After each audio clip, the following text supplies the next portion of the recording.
Here we go. All right, here we go. All right, man. What's going on, Mr. Chris? How you doing? Good. We're back. We're back for Tremors Live number 4. Right. We got our best one, I think, no doubt. They've all been great. I shouldn't say that. They've been fucking great. We've had a lot of good people on here, but tonight is really cool, man. We got a really good lineup tonight for you guys. I guess we'll start off. We'll tell everybody first off, we've got the band In Vertigo, Canadian hard rock band. Really good freaking band, man. I mean, we've been, God, we've what was that, about a month ago or so we found out about those guys. I think you sent me the link to them, and man, they were really, there's a lot of music going on out there like that right now, with that kind of like, I don't want to say 80s rock, but it's got that just bluesy, hard rock stuff that you heard like around that kind of Guns N' Roses type of style. And they're one of those bands that, they're really good, man. Those songs kind of stick in your head. Sure. So yeah, I'm really looking forward to talking to them. And of course, after that, we've got Mr. Jeff Scott Soto, of course, from Sons of Apollo, and he's been on, so many different things over the years. And man, what a great guest that guy is, huh? Oh yeah, that's awesome. Yeah, Jeff is the man. He's fun. I don't know if you've ever chatted with him before, but he's a fun interview. So, and he's a no bullshit guy. He comes off because he's in a lot of projects that are a little bit, more melodic. You would think he might be like softer guy. Definitely not. Sure. Yeah, he's fun. And I can't wait to talk to him about his new album, his new release, Wide Awake in Dreamland is, or Wide Awake in My Dreamland. Let me get that straight so it's not mistaken for the Pat Benatar album. Yeah. But Soto will be on, and then of course Grammy nominated or Grammy winning. Winning. The most accessible guy in the history of rock and roll, I think. David Ellefson. Yeah, man, I know. He's got a new covers album coming out, No Cover. It's coming out, I think, early October the 2nd. And yeah, man, what a great lineup, man. I can't wait to talk to him. I mean, obviously, we're all big, huge Megadeth fans. Who isn't? Right. And not just that, like I said, his Sleeping Giants has got some good songs on there. I mean, what's kind of cool is with that stuff, with his cover album with the Sleeping Giants, actually, he wrote those songs and played guitar on those. Which is, impressed. That's the thing when you get, I guess, usually bass guitarists, right? You don't know what to expect from them other than what they're doing already, playing bass in their, the band they're in. But it's hard to tell if those guys could sing, if they could, write, if they could play any other instruments. And I think he's proven that, obviously, with Sleeping Giants and these cover songs he's doing. So yeah, and a lot of cool guests he's got on that album too. Yeah, that play with them. A couple of old Megadeth guys guest on that record. Yeah, I think Jason McMaster of Dangerous Toys is on it. Now he's got just, that's one of the things I do want to chat with him about. He's got a lot of 80s guys that are playing on it, 80s kind of hair metal guys playing on it. Yeah. Like, when did this guy meet these guys? He was in that era and in the band, one of the bands of that era that was like, fuck those guys. Those guys are hair metal and we're the metal. True. But I guess, that's the thing. They were in LA, right, at the time, but that was huge. But, think about it. They were in Decline of Western Civilization Part 2. Yeah. Right. They were in the movie. So, how it was, in LA back then, you had, Metallica, Megadeth, and, Slayer. But really, there was nothing else. So that's why Metallica had to move up to the Bay Area because the scene down there stuck for that kind of music. But I guess if you're in LA long enough, you're gonna rub elbows with those musicians and people in the business. So I guess that's if you live there long enough, you're just gonna befriend those kind of musicians just by being around them. Yeah, it just is weird because I just remember there was such a war between the two sides. Between the thrashers and the early death metalers and the hair metal. They hated each other. Yeah. It was on the same level of hatred as like the hair metal guys and the punk guys. Remember how bad the punk guys hated the soft. This is just corporate shit. Yep. Everything was corporate if it wasn't punk. It didn't matter. Yeah. Exactly. And then and thrash was sort of the same way. I remember them early thrash bands just trashing these bands in like hit Parader and Circus and whatever. And it's like, okay, well, you're in Hit Parader and Circus too, fella. I know, right? Oh, cool, man. Yeah, but it's going to be a great tonight, man. But I think, we should talk about too. I mean, it's been a kind of rough week. Just to get some bad news out of the way, some sad news in the metal world. Obviously, earlier last week, and me, you, and Bob Nalbandia did a little bit about this for Skull Sessions. Obviously Frankie Banali from Quiet Riot passed away. We had Martin Birch, legendary producer, Iron Maiden, Deep Purple, so many bands he produced. And then, of course, we had Pete Way, the legendary bassist from UFO. Right. And then to make matters even worse, and just to really, just the year keeps getting shittier and shittier. You had Riley Gale last night pass away from Power Trip, man, a band I freaking love to death, man. And that's just, it sucks. Yeah. It sucks. That's probably, I don't want to say the most surprising. I don't think anything is surprising in 2020, but it's definitely sad to see, man. I mean, just, I mean, what is he, 35 years old, man. It's crazy. Yeah. So, that's going to be, that's not going to be an old age death. That's going to be, I'm kind of or suicide or one of the two. But yeah, I know. I was texting someone last night about that, and they were like, well, what do you think it could be? I was like, well, what do you think it usually is? I'm not saying it is that. I mean, we're not jumping to conclusions or anything, but odds are it's probably going to be one of those, I mean, hopefully not. Hopefully it was just some freak thing, so, I mean, regardless whether, was drug, suicide, accident, whatever, it just sucks, plain and simple. It does. And totally of all the bands that are out there, they were kind of I'm saying it like they're like the whole band died. Well, it sounds like, I know. Yeah. But, they are the one band that seemed to be breaking out of the pack. I mean, there's a bunch of those bands like Havoc and Municipal Waste and Lazarus AD. There's quite a few of those bands that are there. Warbringer. There's quite a few of them that are there, but it seemed like Power Trip was the one that was kind of separating themselves and becoming their own deal. And now, you lose the singer, you lose the heart of the band. Can they continue? Yeah, they can, but. Well, I think he was also, I mean, it's not like, he had some very unique, amazing voice, but he was the leader of the band. Yeah.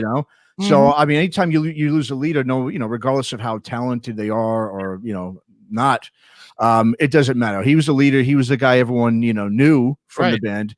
And so just you lose a bit of your identity when someone like that's gone. And so, yeah, they can continue. But I mean, and I agree with you, man. They were definitely the band that was, I mean, if you looked on your social media, everybody was just praising them today, obviously, because everyone knows who yeah, they have that classic thrash sound, more of a crossover sound. They have a lot of hardcore elements to them too, but they just, I mean, I saw them live, just about a year and a half ago. Me and Bob saw them. That's actually where me and Bob decided to restart the Skull Sessions, was at a Power Trip show. Okay. So, it was a great, they're great live. I mean, they connected with older audiences as well as the young, and that's the difference between them and a lot of the other younger bands out there. The younger bands still to this day can't really kind of move over and wrap in those older fans, you know what I mean? Mm-hmm. But Power Trip can, man, they were, and it just sucks, man. It really does. Yeah, I'll be very honest. I'm late to the game on Power Trip. I only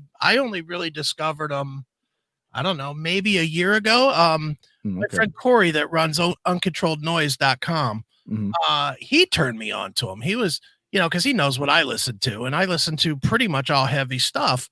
Mm-hmm. And he hit me up. He's like, "Do you know this band Power Trip?" And I was like, "No fucking idea." Yeah. And he sent me a couple of songs, and I listened to it. I was like, "Woo, this is really something good." And I got to be, quite the little fan. And yesterday, seeing that news, I was like, "Get the fuck out of here! Mm-hmm. This cannot be happening." Pieces of shit like Vince Neil and Bret Michaels continue to live on. And here goes, a band that I'm actually into and just done. It's like, yeah. And like I said, it's not just, any band. It was, they were the next one. They were the next up and coming big band in that genre, right. So now, so the metal world lost, unfortunately, another heavyweight there. So, yeah. So condolences to, obviously, to, the band, the families, and everyone. And hopefully they will regroup. But right now, obviously, it's too early to even talk about that. Yeah. Well, let's hope that whatever it was, whether it's good or bad, that people will kind of respect the privacy and kind of just listen to the music and enjoy the music that you were given, because doing anything beyond that, making some kind of statement about he fucked up or what, doesn't help anything. So no, I don't. So might as well just move past it. But anyway, let's get kicking here, man. Let's get our first guest in here since we're ready to roll with this awesome lineup we got tonight. So let's welcome to Tremors. This guy is actually a familiar face and voice to Aftershocks. Yeah. We spoke to him about a month or two ago. Yeah. He fronts another band, a Canadian symphonic metal band called Ellefson, and he said to talk about his other band. This is a much different band. It's more of a hard rock, sort of 80s bluesy type of rock thing. We got Mr. Reed Alton here from Vertigo. What's up, Reed? Nice to see you again, man. Yeah, nice to see you guys. Thanks for having me on. Of course, man. Yeah. First off, man, I just want to say, before we were going to, have you guys on, Chris here, he sent me a link to the Sex, Love, and Chaos EP you guys just put out, man. I listened to it. I loved it. I had no idea, though, that you were in both bands, man, that you were in Vertigo. So it was kind of a surprise to us, man. It was awesome. But, I mean, yeah, it's great to see, man. Great album, man. We love it. Musically, it's got, like I said, that good old solid heavy rock and roll mixture between that sort of Eddie's LA sound with the heavy blues-infused rock. So along like the old Rolling Stones type of stuff. So, man, we love it, man. My first thought when I heard it was, it has a lot of that really modern rock sound, like, Scorpion Child and Crowbot and Dirty Honey. It's even like a band, you got a couple of bands up in Canada like Priestess and Monster Truck. It's got that kind of similar sound. But the one thing that really stuck out to me really is your vocals, man. I mean, it really balances out perfectly, I think, with the music. Like, you don't overdo it. A lot of times with that kind of music, you see a lot of, singers try to really just, show off and show that they can hit high notes and so forth. But man, I think the way you do it's perfectly. You never overdo it unless you have that space where you're allowed to, where it's just you and your voice, and then you really let it shine. I mean, do you sort of like, as a vocalist, that has the ability to go there when you want? I mean, are you conscious of doing that, or is it just sort of the way it naturally comes out when you sing? A little bit of both. Especially at the beginning of my career and with the different bands I was in, whether it was rock or metal or anything like that, I always was trying to just, jack off all the time and just sure. Get all those notes and stuff. And quite frankly, at the time, maybe it's just inexperience or just, lack of like knowing how to songwrite or what have you. But I definitely want to say that it's not that I tone it down. It's just I'm serving the song as everyone. And in Vertigo, we're all hell of players, and we can do tons of stuff. We can honestly, Shaddy can shred. Duncan's a mastermind when it comes to music. We could all just go over the top if we wanted to, but it's not. It's about serving the song. It's about making sure the song is the #1 priority. So if there's ever a moment that I gotta belt out a high scream or do something that maybe is just a little bit more crazier or on the edge, then that's what the song calls for. I don't think that it's necessarily any one of us just trying to show off, because that really nowadays, I mean, maybe in the 80s it was cool, but nowadays people just look at you and they go, nah, man, that just right. No, totally. I mean, that's the thing too. And I mean, I'll just give a good example, too, with your band.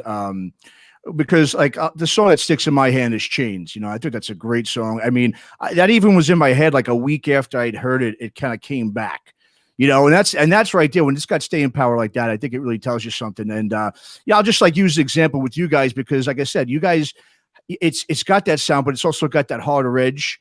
Like I'll use a band, like I said, I'll use Monster Truck for example. I love that band, but I will say the last couple of albums, they've kind of toned it down a bit. I think their edge has been coming a little bit more clean, a little more commercial sounding, and it does come out a little bit more forced, and the sound that you guys have, like I said, it's catchy, but it doesn't lose that harder edge. So, I mean, it's, for this kind of music, it's how do you sort of like put your own spin on it where it doesn't sound like those other bands, because that is really something that's really hard to pull off. I mean, with this kind of music, but you guys definitely do it. Yeah, thanks, man. I mean, honestly, shout out to Monster Truck. They're Canadian, like ourselves. Mm-hmm. And I've seen Monster Truck a couple times. Obviously, a lot of bands that kind of go a little bit more commercial or maybe polish their sound. The experiences I've seen and the shows I've seen, they don't lack in the live department. They still sound like 110% full throttle rock and roll.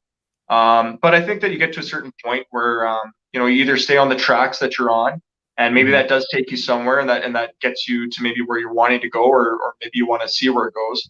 And then I think some people have the opportunity to see they switch the tracks and go a different route if maybe they can reap a little bit more reward, or maybe they can explore some new things they can never explore. I'm sure everyone has the reasons. I know for Vertigo, we're nowhere near necessarily the status or the level that Monster Truck are at, but we're doing it strictly for the rock and roll. We party like a rock and roll band. We party with our fans.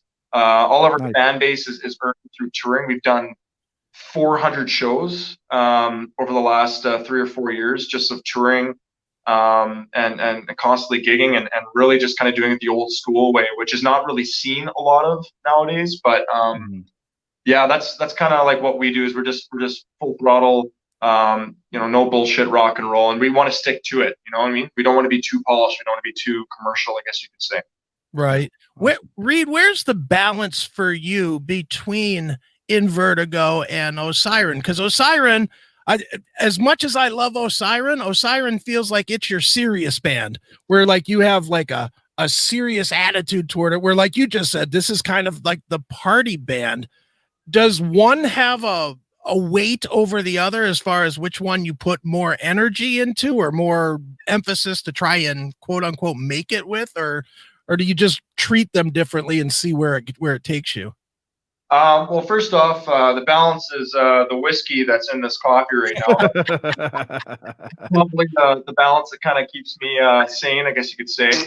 But no, you know what? I put in 110% to everything I'm doing, whether it's both bands or if I'm just filling in for something, or if it doesn't matter.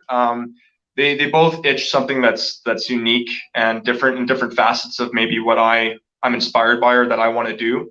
There's a lot of things in Vertigo that Osiren would just never do. Not that maybe that they can't, but it's just something that the band does not want to go in that direction, and vice versa. And I think with finding that balance, it's the hardest thing for me is the thing that's kind of plagued me is I've always been compared to a metal singer when I'm doing the rock stuff, and a rock singer when compared to the metal stuff. Right. Maybe that's something that hampers both bands, and they can tell me to go fuck off one day, and I won't be invited to any weddings or any bar mitzvahs and stuff like that. But maybe that's the thing that separates both bands, maybe takes them somewhere. I'm not looking to make it with one band or the other. I'm looking to make it as that next up and coming singer, that next heavy metal, hard rock vocalist that makes an impact in a scene and in a world right now that's really lacking in a lot of areas. And I'm planning on doing it with both. So that's kind of how I go about it. And of course the whiskey and all that kind of stuff. Right. Well, which side is your passion more on? Are you more of a rock guy, or are you more of a prog guy? To be frank with you, probably alternative gospel opera is probably the go for it. No, man. I mean, honestly, I don't lean either which way. They really are kind of a personality split, almost like a two sides of a coin, I guess you could say. I guess it's both ways for me to kind of showcase what I can do. If you listen to both bands, especially Sex, Love, and Chaos, where I'm really trying to push myself in different ways that maybe I haven't in the past. That's kind of the two-sided coin. There is I'm just kind of showing two sides of what I can do and what I'm all about. So very cool. Cool, man. Yeah. Cool, man. Well, Reed, I'm sure you're infinitely aware of the band Dirty Honey that's out there, and they're obviously having a lot of success. I think you guys are heavier than them musically, but the same audience, I think, would like what you do, that likes what they do. And what's unique about them is that they have been able to do it without some big label pushing them. You know, they're unless I'm wrong, they're not even signed. They're independent. They're a true independent that's having impact at radio and whatnot. Do you see that as kind of the direction or the future you'd like to go within Vertigo, where you could push it yourself and basically maintain the full control of it yourself? Or would you like to find, you know, like we just talked to a band South of Eden the other day that just signed to Universal, you know, that's a very similar style, but they've got the Universal machine pushing. If you had your druthers, which would it be for you, to maintain the independence and push it yourself, or to have the machine take it so that you could just concentrate on the music? Good question there, Chris. Honestly, I feel like if you had like a Lava Records that has Greta Van Fleet, and Greta Van Fleet seems to have, from what I can tell, full creative control, because if it was up to the label, maybe they wouldn't want to have another Led Zeppelin out there. But they wanted to do their style, their songs, their way. And they have a label behind them that helped back them. And I think that was a perfect recipe. With Dirty Honey, which I started listening to probably a year ago, I have some friends and musicians that are in a band down in California, and they actually showed me them, because as they were making kind of headway in California, Dirty Honey on the radio, they brought it to my attention, just because Dirty Honey doesn't have the same necessarily kind of pull or kind of buzz around them maybe up in Canada. Okay. Unless you search for them, or that you're in that kind of world and you're kind of immersed into it. But I think for us, we're not looking at a label. We're not hoping for a label. We're signed to an Italian independent label right now called Rockshots Records, right? Which kind of helps with distribution and getting our name out there, especially in Europe. But I think for us, the dream would just be to just do what we do. You know, have no apologies.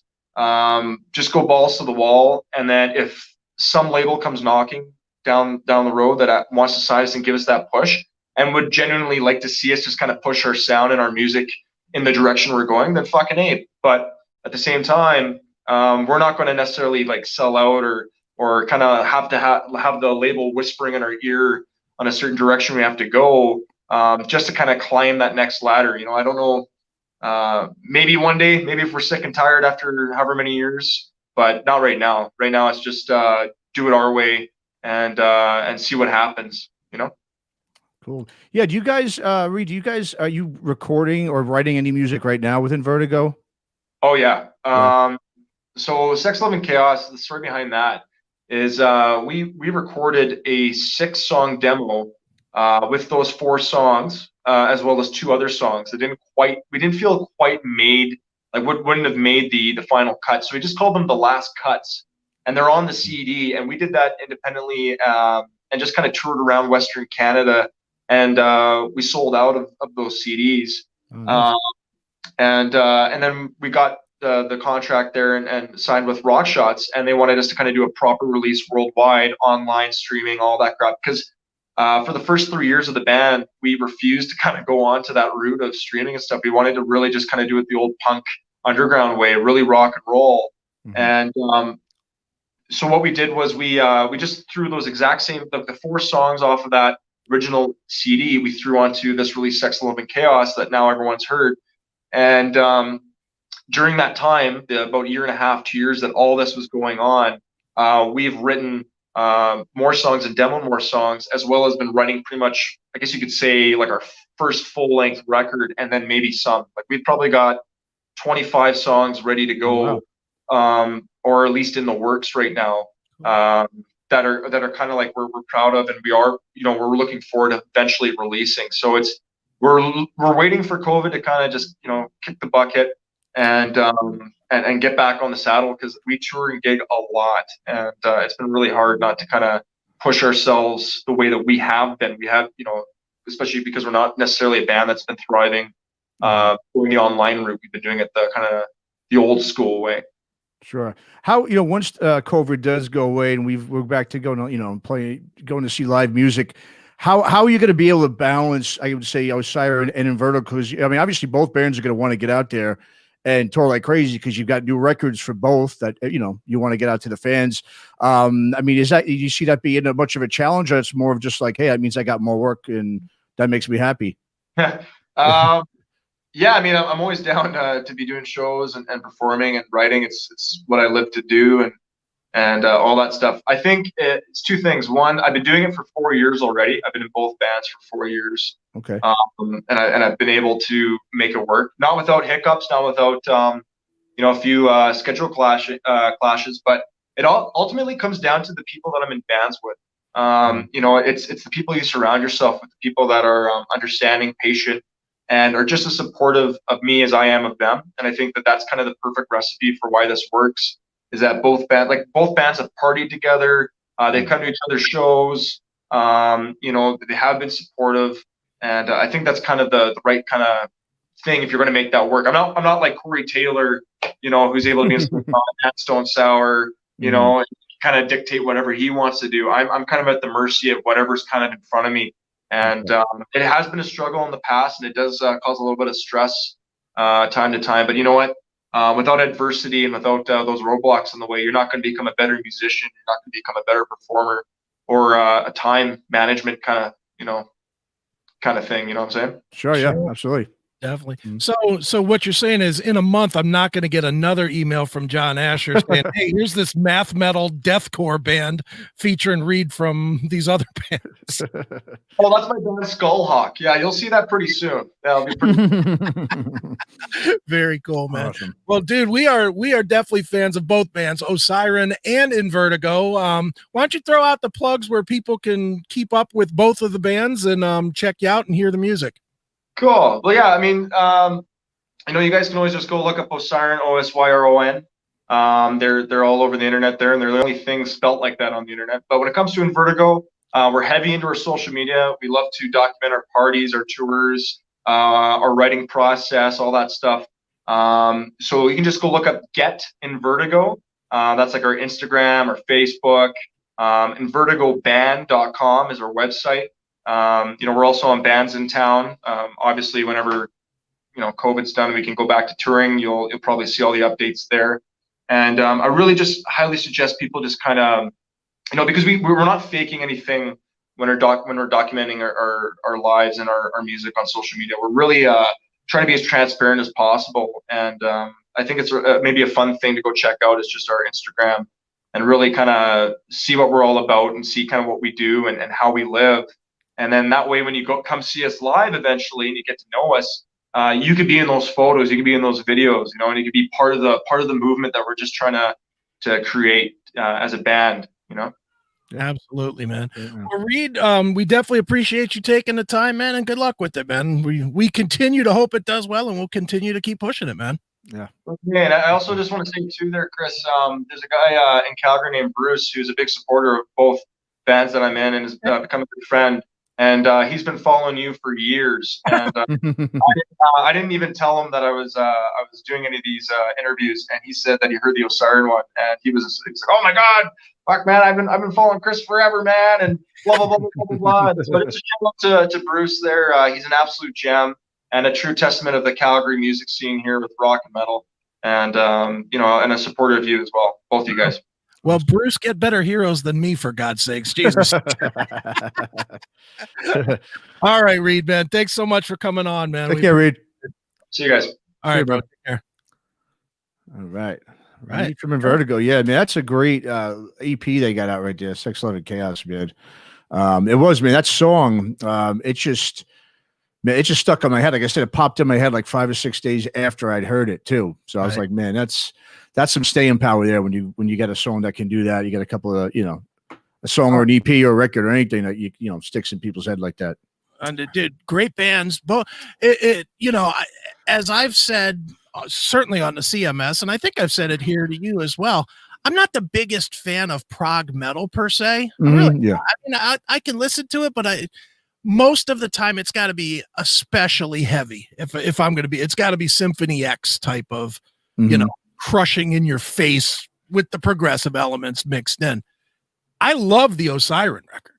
Yeah. Absolutely love it, man. And then when we had Reed on, 2 months ago or whenever it was, talking about that record, and he was explaining the whole, Canadian War and the war battle. I don't even know anything about Canadian wars. I didn't even know they had a war.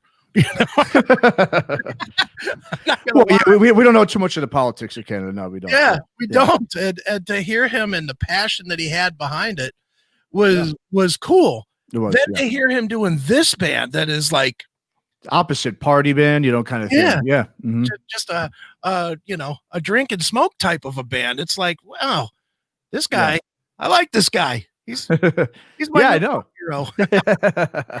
Well, no, we got a couple of compliments. I mean, not so much from really our side, but from people we know that were like, wow, that interview was really cool. And I think they were talking about, a great interview that he did, redid himself.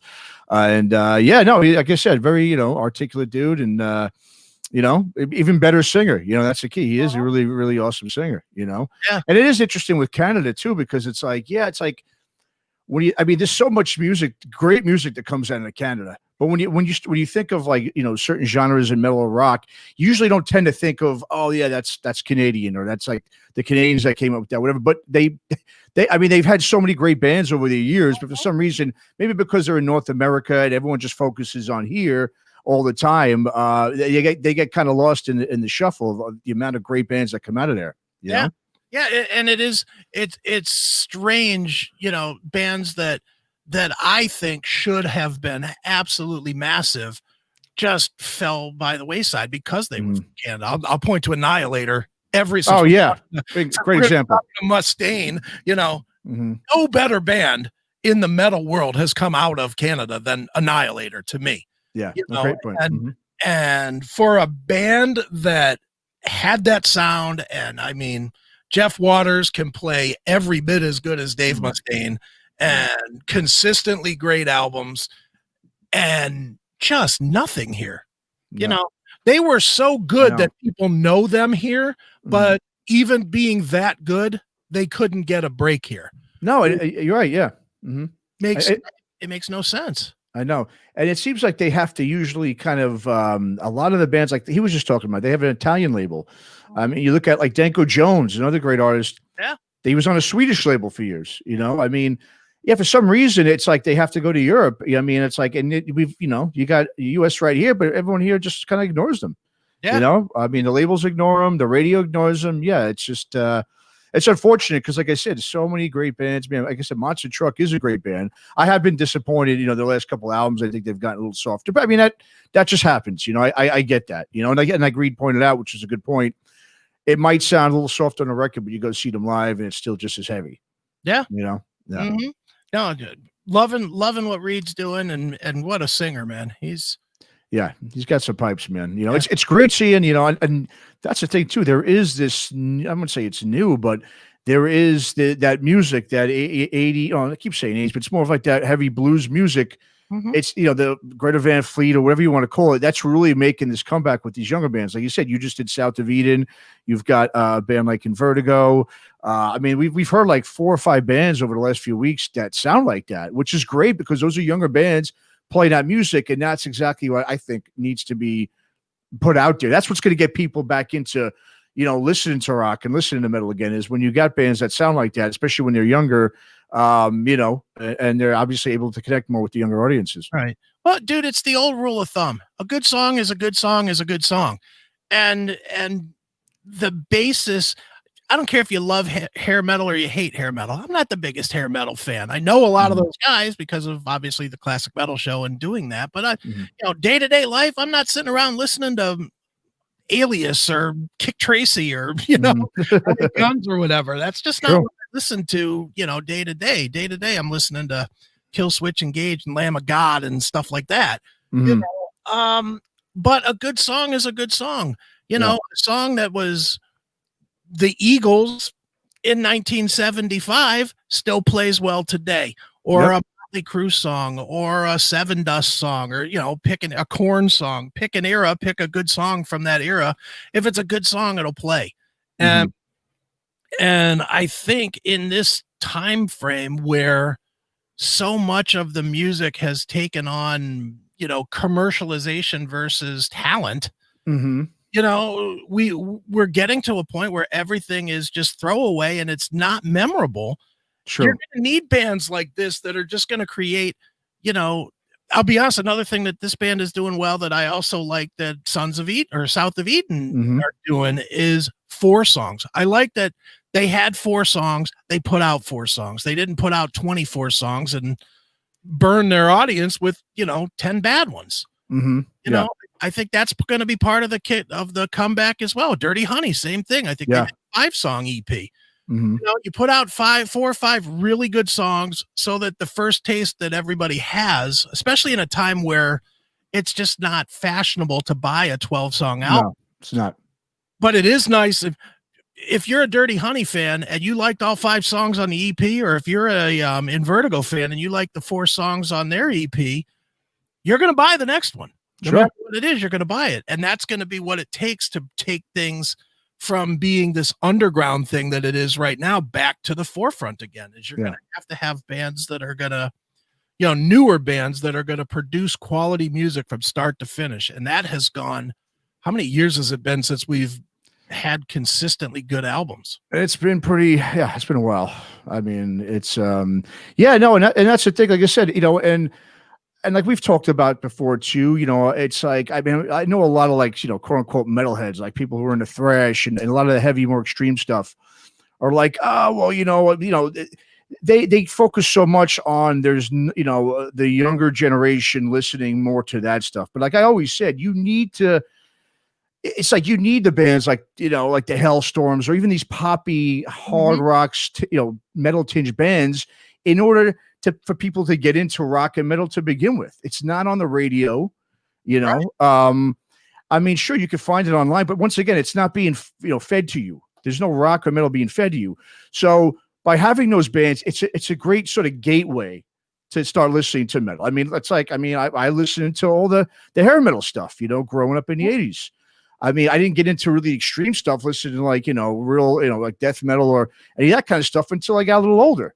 I mean, you're not going to, no one's going to really understand, even if kids are 10 years old and listen to Slayer, I don't think they're really going to really get what they're about until you get a little older, you mature, and you also have, you've been listening to music a lot longer. You kind of, it's just like anything.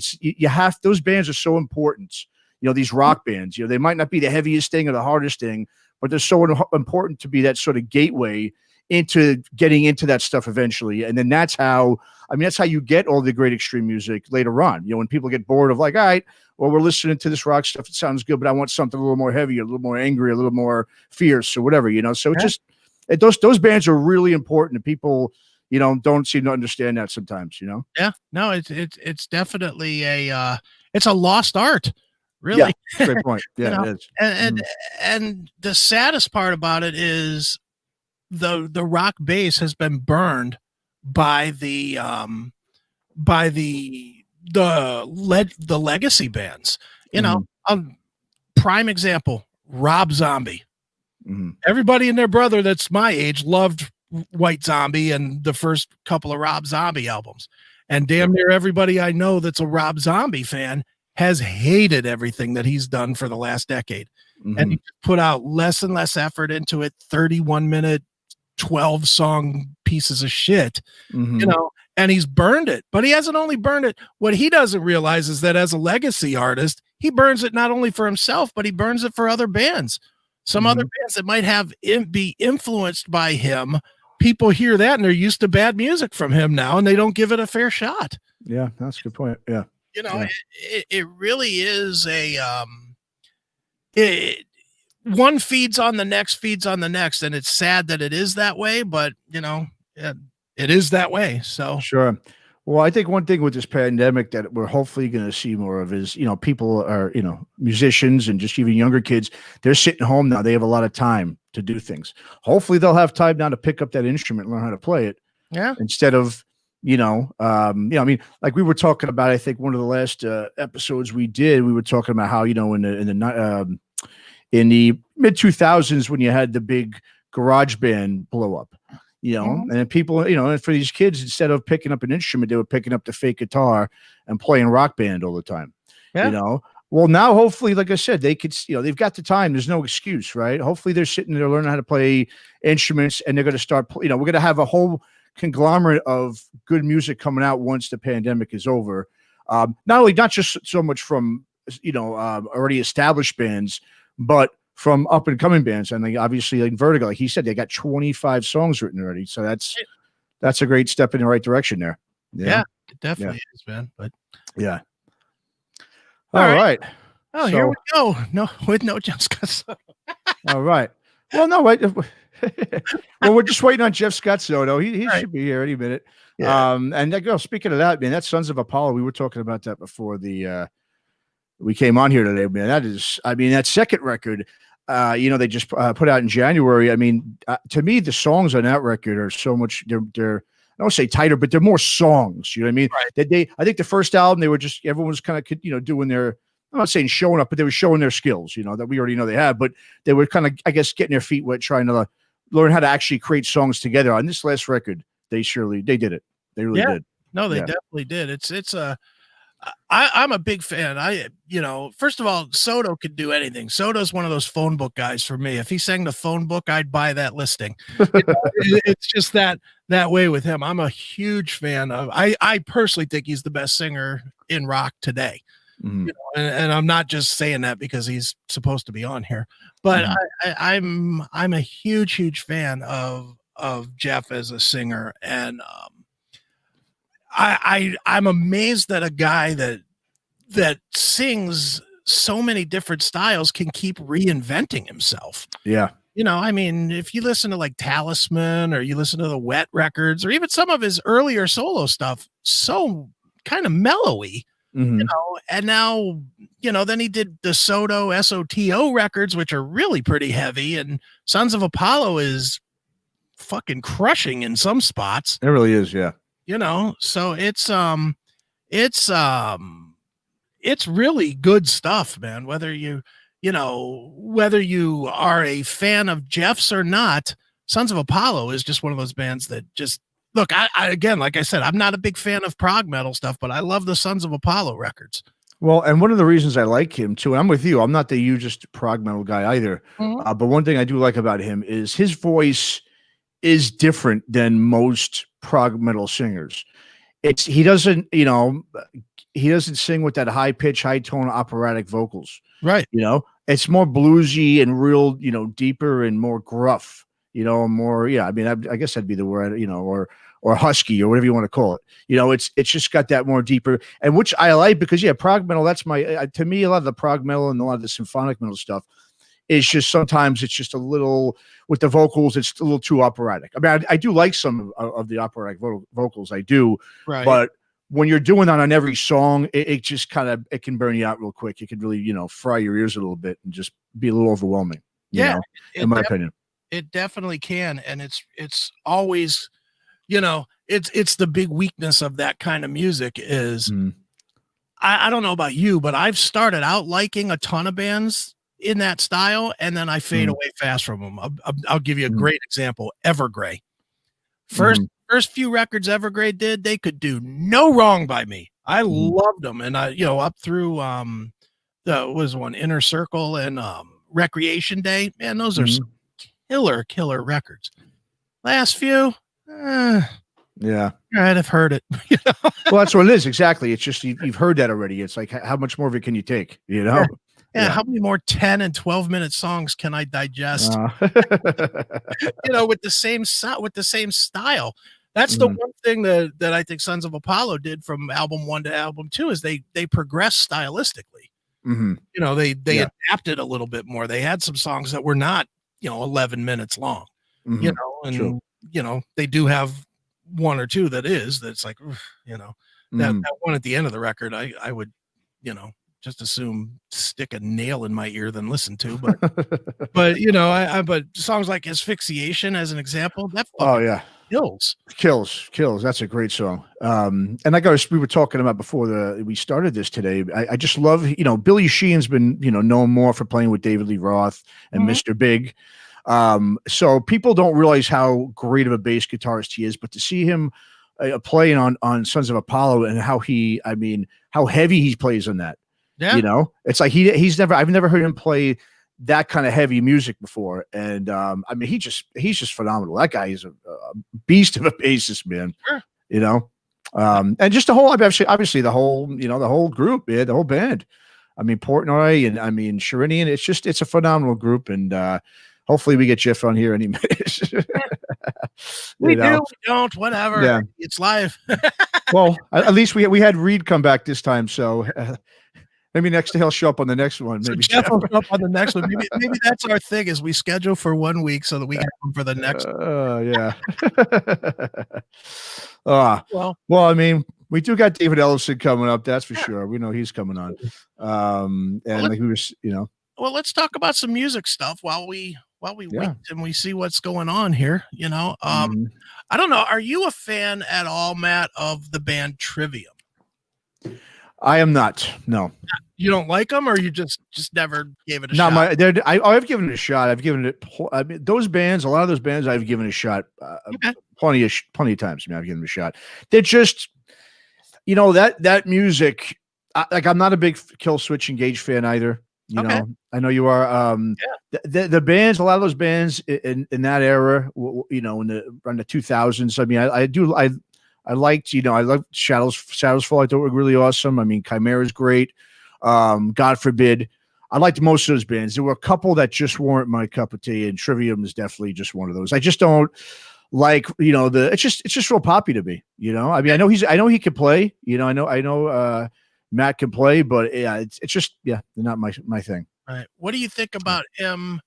Even if you're not a fan, you might still have an opinion on this. What do you think of this thing that he's doing? He's become this Twitch guy. Like, he's huge on Twitch. Okay. And he's doing, the band is doing a set of the deepest cuts that they've really never played live before on Saturday. And they're going to perform it live on Twitch, but they already put out the set list so that fans could see how deep the list, the tracks are that they're going to play. So what do you think about, in this new era, in this pandemic era, what do you think about a band like that? Not only doing something different, playing deep stuff for their fans, but letting them know ahead of time. Yeah, you're talking about Trivium here. Yeah, that's doing that. That's a good question. I mean, look, I'm the type of guy, man. Like, if bands want to do whatever they want to do, I'm down with it. I think it's good trying different things. Whether it becomes a good thing or not, or if it's successful or not, is another thing. Especially now, I think you just got to get really creative. In any way you can. I mean, I think it's right now. I think everyone's sort of just throwing shit on the wall and see if it sticks and see if that'll peel off, attract some newer fans. Or, I mean, what else are you going to do right now? Obviously then come on podcasts, do a live stream. I think everybody's kind of getting burnt down on live streams. No one wants to hear quarantine songs anymore. We're all burnt out on them. Yeah. So I think you're just going to see so many different things being, tried out.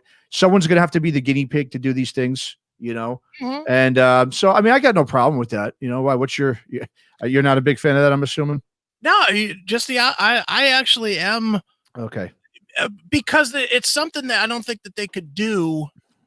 Like, fans always say, oh, I wish that my band would come out and they would play this deep list of, songs. I wish they would play all my favorite songs, which are track 8s and 9s of every album, sure, instead of playing the hits. And the truth of the matter is that when bands do that, they tank every time on every tour. Yeah, I agree. Because the hardcores are not the ones filling the rooms for the most part. For the most part, the bulk of any audience is the casual fan of the band. True. It is not the guy that, travels to 4 cities because they're all within 300 miles to see the band. Good point. So for a band to go out and try, like Iron Maiden tried it when they were doing like full album, the Matter of Life or Death. They believed in the record. They went out there and did it, and everybody that I know hated that shit. Just hated it. And I think a band like Trivium, they're not big enough to get away with it. They're kind of stuck to what their hits are. Yeah. No, yeah, go ahead. Sorry. I think to do this on at a time where everybody's kind of home and captive, and it's a one-off type thing, but everybody can see it. I think that kind of plays. I think that kind of is going to play well for them. I think it's a smart move by them to do this during this time. No, that's a great point. Yeah, because you're right. I mean, nobody wants to go to a show and see them play a bunch of, like I said, off the beaten path sort of tracks that no one really listens to. And you made a great point. Exactly. Most of the fans out there aren't hardcore fans. There really is. I mean, there's obviously hardcore fans of band, but you're right. Every show you go to, it's not like, wow, every a fan in there or everybody who's in there watching a band knows their whole catalog. No, it's quite opposite. They probably know a handful of songs. And like you said, those are really how you attract your crowd is you peel off those fans that heard a couple of songs like, yeah, I like that band, I want to go see them.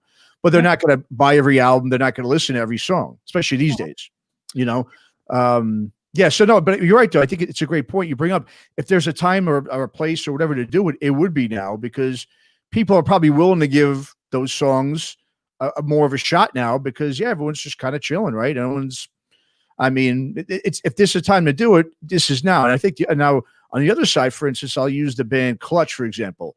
They've got such a huge catalog, and when they do their live streams, when they play live, they don't necessarily play a lot of the deep cuts. They don't play their older stuff much. Sure. Okay. Now on these live streams, they're doing that because they also know, okay, people aren't paying money to come see us. They know when people come to pay, they want to hear the hits. Right. Which I think is smart. I mean, that's smart as a band, as being in terms of business sense too. That's how you do it. No, because if someone goes to see a show and they hear one or two songs that they know, and that's it, and the rest of the tracks you're playing they don't know, they're not going to come back and see it. I mean, it's just not going to happen. Right. But you're right. If I think a band like Clutch, though, by playing the off the deeper cuts on a live stream when it's free or they're charging $5, that's a whole different story. And like I said, people are more willing to sort of sit there and listen to that song, maybe, and hear it live more so than they would have if they go to hear it, see you live. They won't do it. They'll just kind of like, I'm going to go to the bar and get a beer. They'll walk away for that song. Yeah.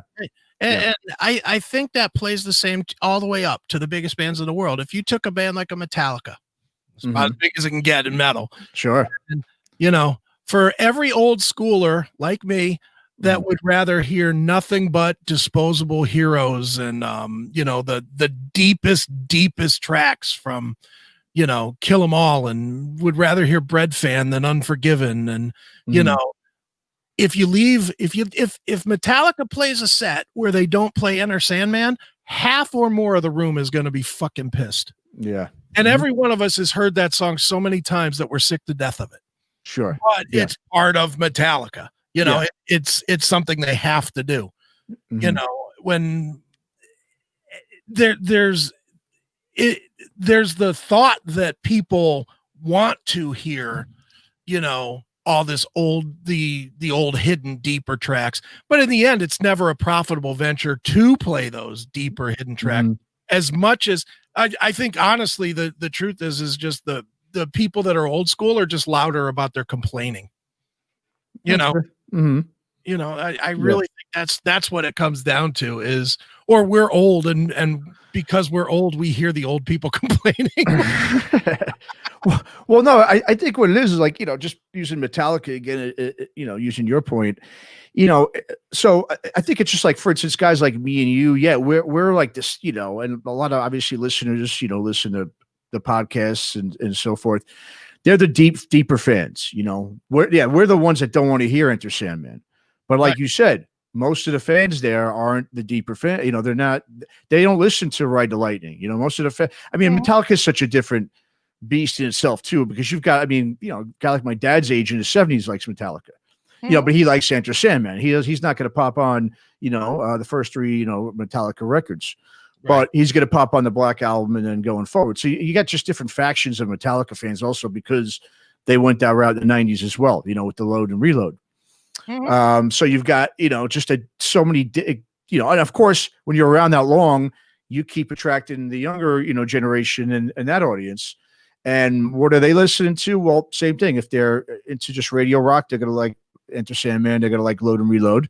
And of course, the more metal, metallic, fans are going to listen to the older stuff, so they're kind of, I think, a different, I'm trying to think of another band that might be a better comparison, but you know, because they're such a behemoth, you know what I mean? They stand out there. I mean, if you talk about just more like a mid-level band, like, you know, a Lamb of God or something, you know what I mean?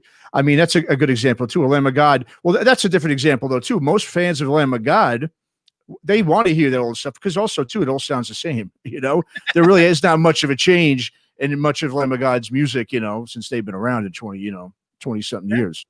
You know? Well, I mean, dude, pick any band and name it. What if Slayer didn't play Angel of Death? Yeah. Okay. Good point. People are going to walk away being like, they fucked me on that show. I didn't want to hear 213. I wanted to hear Angel of Death, you know? Yeah. Even though I've heard it 40 times in the 40 times that I've seen them live. Yeah. You know, it really is that way, man, where, you know, for as much as anybody would bitch, take any hair band, you know, let Rat do a show without playing Round and Round, and people will walk away pissed off, even though none of us wants to hear Round and Round. You know? Well, wait, hold on. I think a lot of CMS fans want to hear Round and Round, right? No, they don't. No, they don't. Well, Neely wants to, right? Only the host wants to hear Round and Round, not me, not the fans. No, you know, but you know what I'm saying is, yeah, I do. If they swapped out, you know, lack of communication and played Got Me on the Line or something, people would be like, what in the hell? What did I just see? You know, why didn't you hear my song? You know, and the saddest part, at least in my head, about the way bands play their shows and whatnot, is that they really just, success ruins bands in a way. Back in the old days, it made them their money, but it also ruins their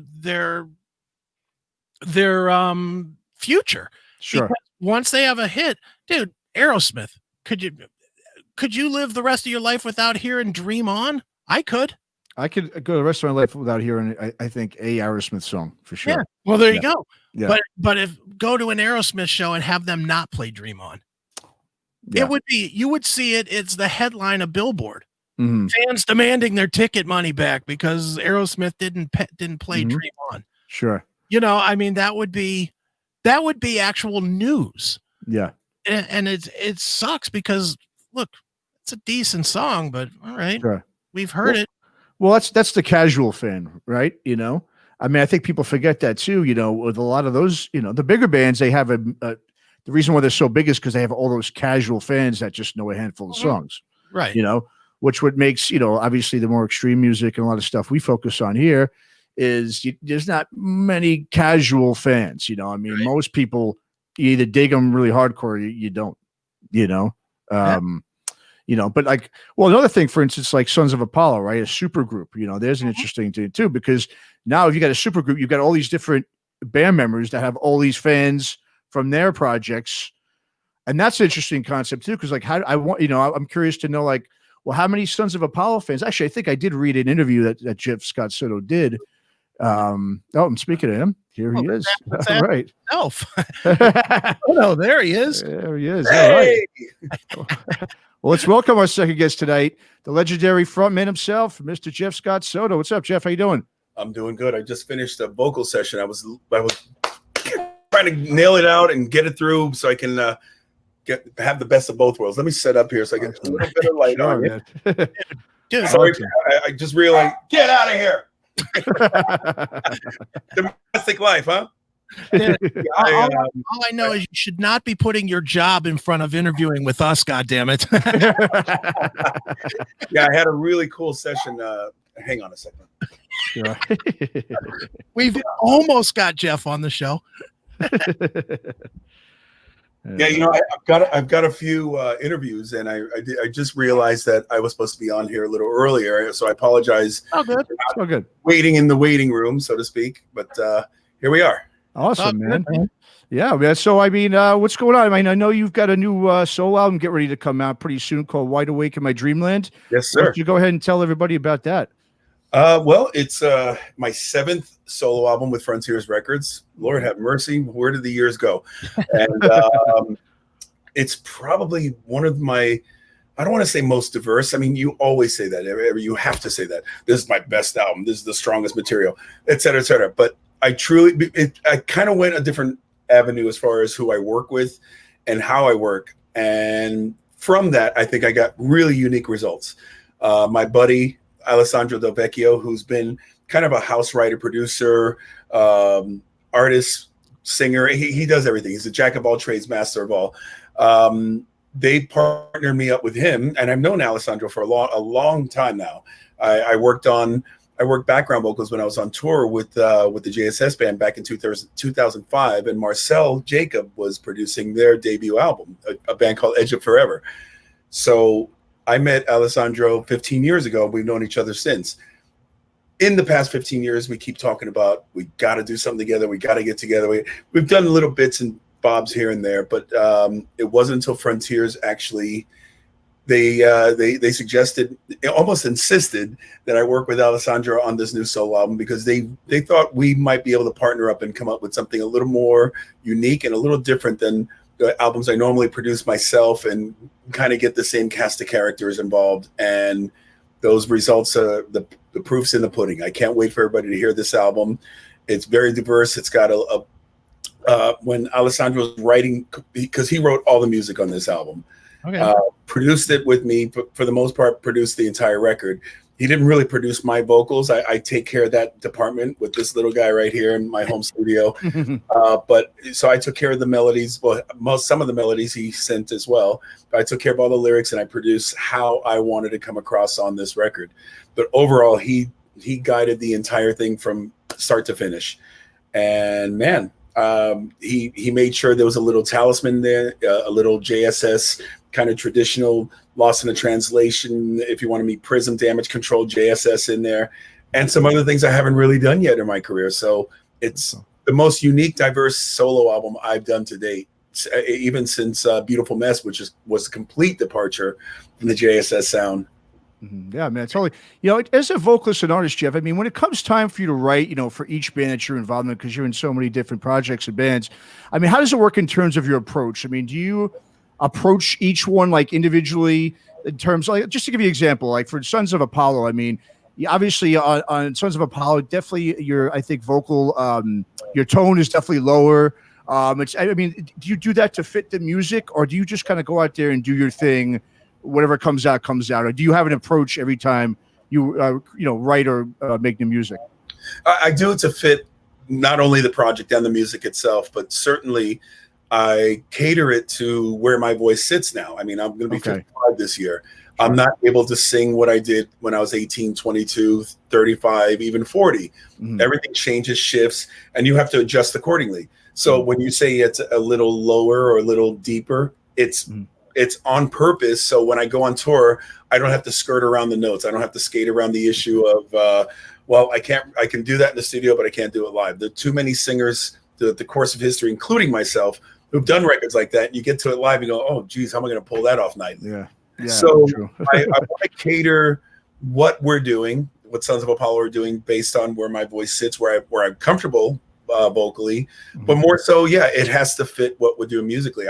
I want Sons of Apollo not to sound like a combination of, or a culmination of, everybody that's involved in this band. It's not supposed to sound like Dream Theater meets Mr. Big meets Winery Dogs meets blah, blah, blah, blah, blah. Right. It's supposed to sound like Sons of Apollo. It's not supposed to sound like JSS or Soto or w.e.t. It has to sound like Sons of Apollo. And that's the difficult part when you do so many projects and so many albums, to have an identity and a characteristic that's just for that band. And that is the difficult part. And it was a learning curve in the very beginning, because none of us knew what our sound was. It wasn't just like, okay, well, let's just slop it against the wall, and because it's us, we'll release it as is. There was a lot of trial and error. We scrapped a lot of ideas along the way to get to that debut album. And once we kind of carved that sound, we knew where to go from there. I knew where to go from there. Even on album number 2, I was given more of a freedom of carving and creating here in my home studio, instead of sitting with the guys looking over my shoulder. Oh, try this melody, try that one. I did things the way I normally do them. I knocked them out. I tried them myself. When I feel confident and comfortable, I send it off, and then we discuss. Right. Okay. Very cool. Now, Jeff, when I talked to you, so many months ago, because it seems like I check in with you about every quarter. Yeah. You always have a new project, but you were very honest in saying you weren't sure that Sons of Apollo was a sustainable entity.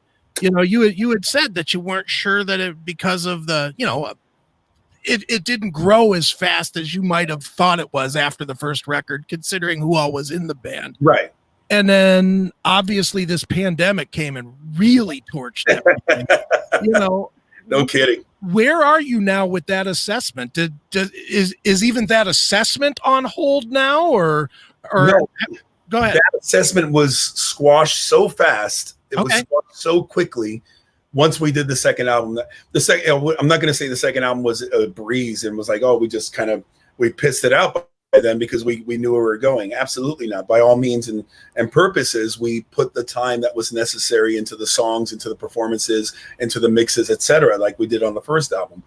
But by the time we got on the road, the actual road, we saw momentum starting. We saw now we had a fan base. It wasn't people showing up because of Mike's past or Billy's past or Derek or Bumblefoot's past. People were showing up for Sons of Apollo. They weren't showing up for the w.e.t album or a Yngwie album. You could see we were creating a diehard Sons of Apollo following. And to our credit, we finally started getting that validation that I guess we're kind of expecting on the first round. You naturally feel like a super group's just going to blow up because of the names, and it's not necessarily so. There's so many out there, and I'm sure you can name at least 20 right now at the top of your head that aren't necessarily successful just because of the members of the band. From that being said, we absolutely showed that we are an entity to be reckoned with by not only getting the second record out in kind of a quick turnaround, sure, but just showing people that we're not just a flash in the pan. We'll, if it sticks to the wall, we'll follow up. If it doesn't, we all move on. We wanted to show the world that we were an entity that was going to continue, and it wasn't just a super group, just a flash in the pan all-star idea. And we went for it. And I think we achieved that. And just as that momentum was kicking in, and we saw it from the shows, we saw it from people singing and really knowing the songs, boom, everything went crashing down. Sure. Now, Jeff, here's going to be the interesting thing, I think, for you especially. I think, and correct me if I'm wrong, I'm going to make an assessment based on nothing but me being me. I think a guy like you that is in a lot of projects, right, is losing more than guys that are in one project, because you not only have those projects, but you have schedules that you really have to work hard to meet. Whether it's, you can't put yourself on the road with, Soto or w.e.t or JSS or whatever in November through January because of TSO. Right. And if TSO has a recording thing and you're in it, then you got to be there for that. And right. Obviously. And everybody does know, everybody I'm involved with, sure, know right off the bat. Sure. Not even think about November, December, because right, I've given, as long as they'll have me, I've given my absolute, of course, to TSO. But yeah, go on. But what I think is going to be the problem, and correct me if I'm wrong here, is that when the world finally decides to open back up, everybody and their brother is going to want to be on the road making up for lost time. And I have to wonder for you, how do you prioritize what you pick? I mean, if TSO and Sons of Apollo, what do you choose? Or Sons of Apollo and JSS? Or it's a good question. And it's a good question, but kind of an easy one for me. Okay. TSO, of course, because everybody knows that's a loyalty gig, and they're not even going to mess around with trying to book me or trying to even think that I would not do TSO to do something else. Sure. They work around that. So the second one in command, the second loyalty, the priority in command is Sons of Apollo, especially because we pulled what would have been a breakthrough and kind of a much needed tour this year for this album. We've already started we started rebooking things right away, and right, they've just been moved along the way. We haven't released all the dates as they've been moved. That's kind of monotonous, but now we finally got a solid rebooking throughout Europe, throughout South America for next year, that we're hoping, if everything goes as planned, that we're going to be able to commit to. From that, I've booked pretty much the entire year from, say, April on through September. I have a few things of my own I need to make up, and that I absolutely will do with JSS.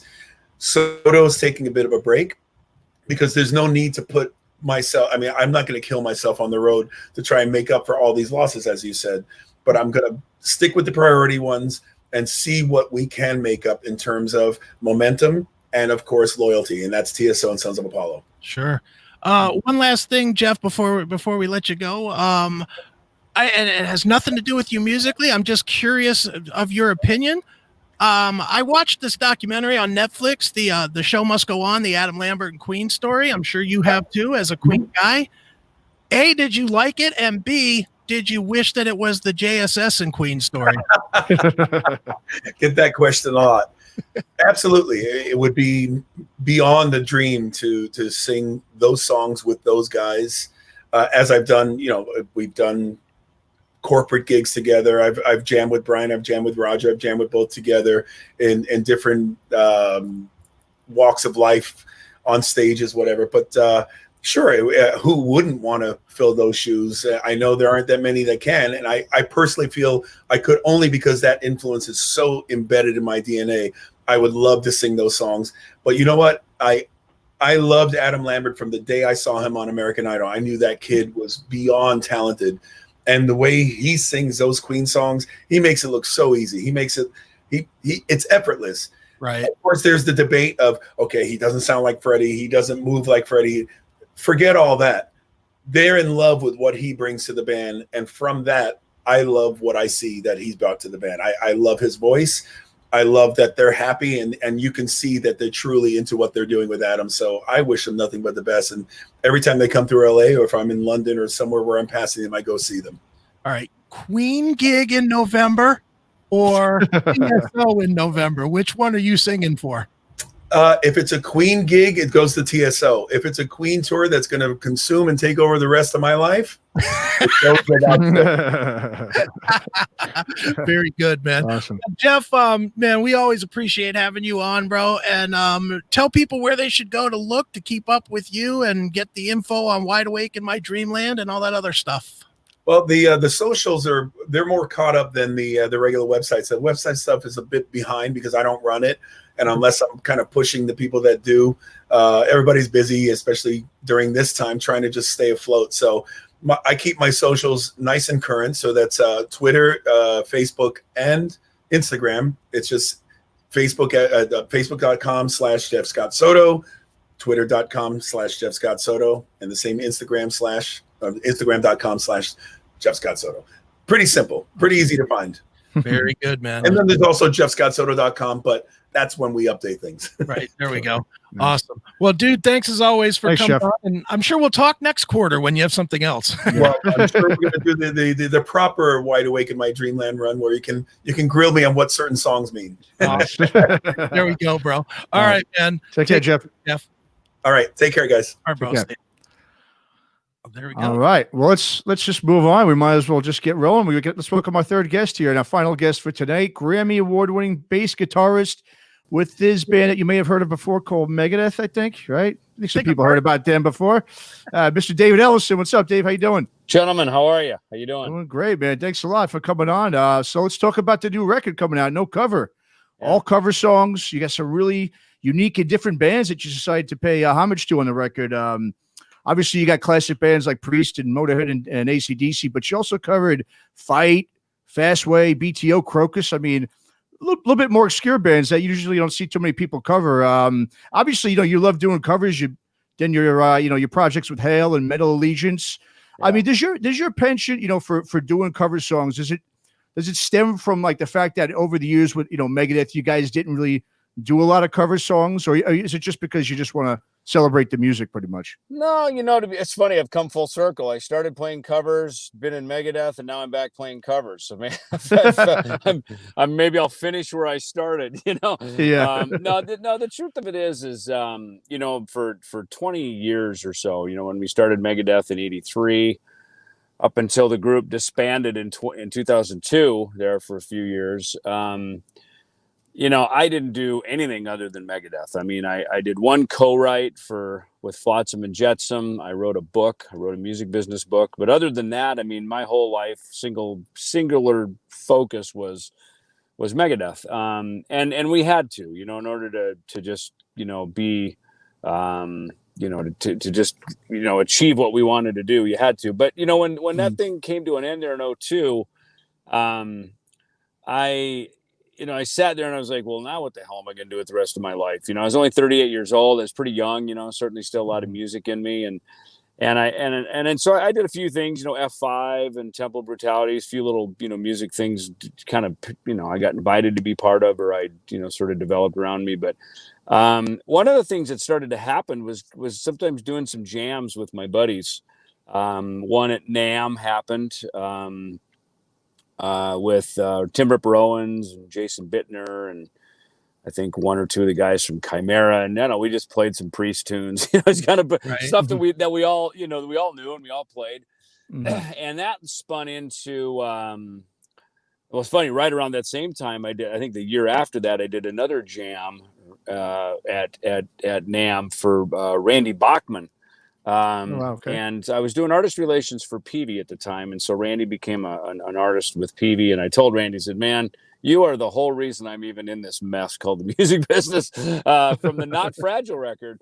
And so he was going to do a jam, so I called Jimmy DeGrasso up because I knew Jimmy could come in and play, do the drumming sight unseen, sit down and knock the parts out, and he did. And so we played American Woman and Taking Care of Business at the Hilton there at NAMM in Anaheim, and I mean that was like being in a cover band, but like with the guy who wrote the song, and I got to do that as well with Ronnie Montrose. Jimmy DeGrasso actually called me for that gig, and we did the Montrose gig for a couple years, which was super fun, and I had a little band called Hail. That started out that we went down to South America. It was me and Andreas, Jimmy DeGrasso, and Tim Ripper Owens, and we went across Chile, and then we went over to Scandinavia. Roy Mayorga joined us on drums for that one, and we went down to Greece and Turkey, and and those were all just playing cover songs. It was fun, and it was this weird moment where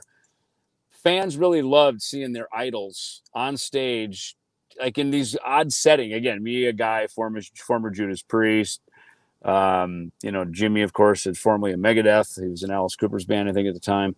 And Andreas, who's as cool as they get in metal. And just seeing these kind of random collection of people playing songs from our record collection.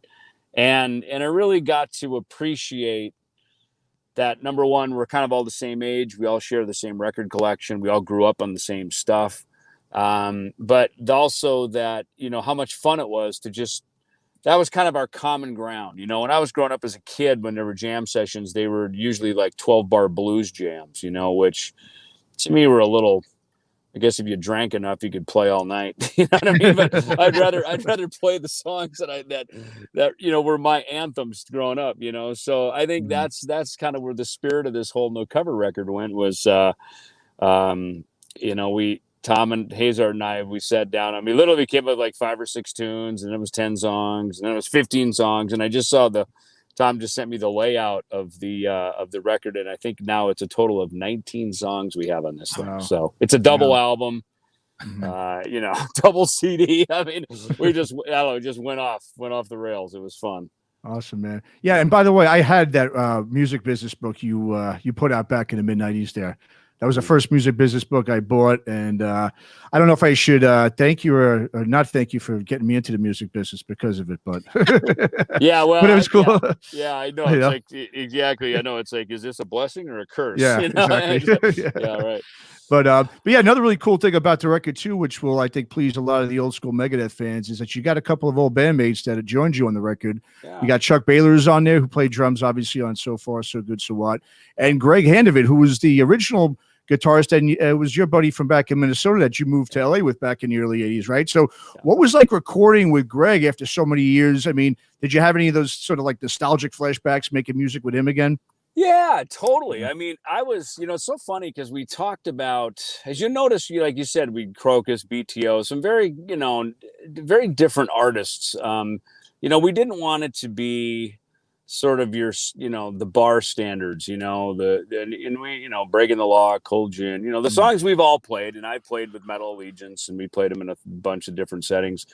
We didn't really want to go for those obvious songs. They're great, and there's a reason they're standards, because they're amazing, right? And everybody, no matter how drunk they are, they can sing them. You know what I mean? Highway to Hell. You know what I mean? We all know the repertoire, right? But on this record, I wanted to really go into the songs that I played growing up, and the conversation of Motorhead came up, and I said, now, look, I don't want to do Ace of Spades and, come of that. And then it hit me, oh my God, me and Greg Hanna used to play Love Me Like a Reptile. In fact, he talked about it in my last autobiography that I did, More Life with Death. And he told a funny story how, back in Minnesota growing up, we'd have to play 4 sets a night to play the ballrooms. You'd use 4 45-minute sets from like 9 p.m. to 1 a.m.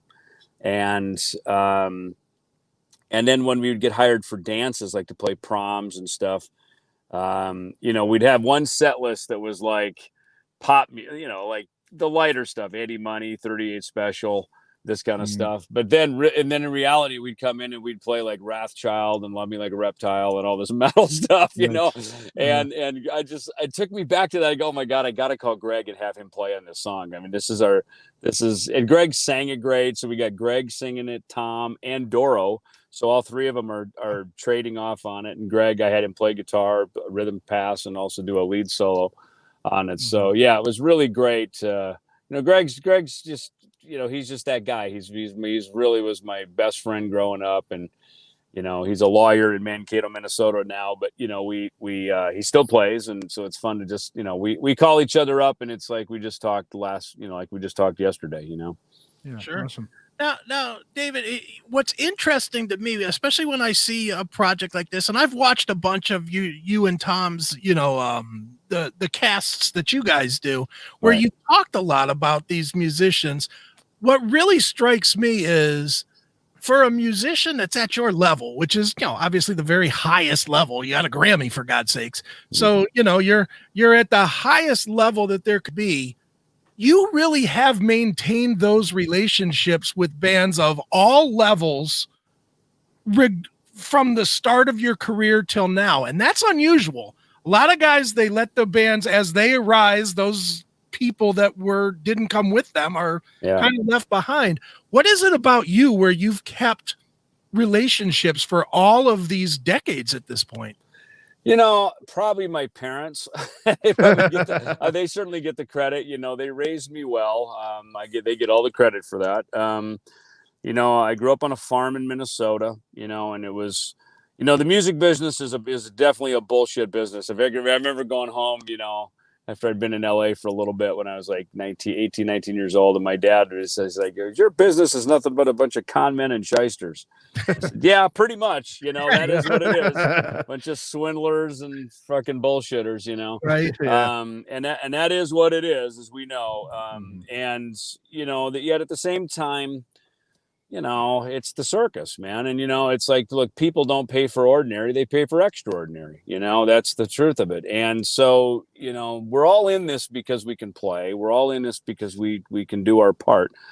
So I think, if you're in the room, we're no longer talking about who's better than who and who's got better licks than that. That's like high school level stuff. If you're in the room, obviously you're here because you're one of the guys, you're one of the girls, and I have to include girls because we got a lot of kick-ass females now in the metal world with us, which is great. But for me, it's always about friendships, and I had this, kind of this mantra I had, I don't know, back in the 2000s, I guess, because there was a stretch, where, Megadeth was together and I wasn't part of it there for a couple records. But, my real feeling, and this is maybe just more of me being an adult now, is like, what, I only want to make music I like with people I like. I don't want to be around people I don't like anymore, and sometimes, you call someone in because they're just great at what they do. And, you go, all right, suck it up. Deal with the bullshit. You're going to have to deal with it because this person is amazing and that's what they do. And then you just kind of try to limit your exposure to some of that crap. And that's also part of being a professional. You have to do that. And that's like that in any business, whether you're a golfer, a lawyer, a doctor, whatever, a plumber, whatever it is, there's that, you got to deal with that in life, you know? So, and that's just kind of a maturity, I think, that comes along with that. But, yeah, I mean, you know, even over the years when we've done various things, you know, Mustaine will always come to me and say, "Hey, Junior, you know, can you reach out to so-and-so? And, you know, you're the diplomat, you know, you're the ambassador of the community."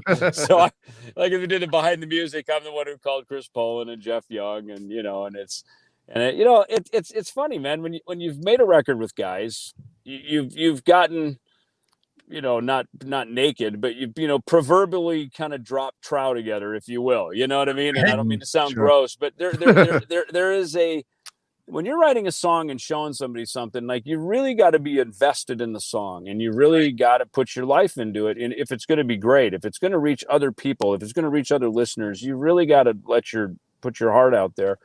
And, you know, it's hard to sometimes put that out there around people, because what if they don't like it? What if they reject it? What if they, you know, and that is just, you know, I don't care who you are or how much of a badass you think you are.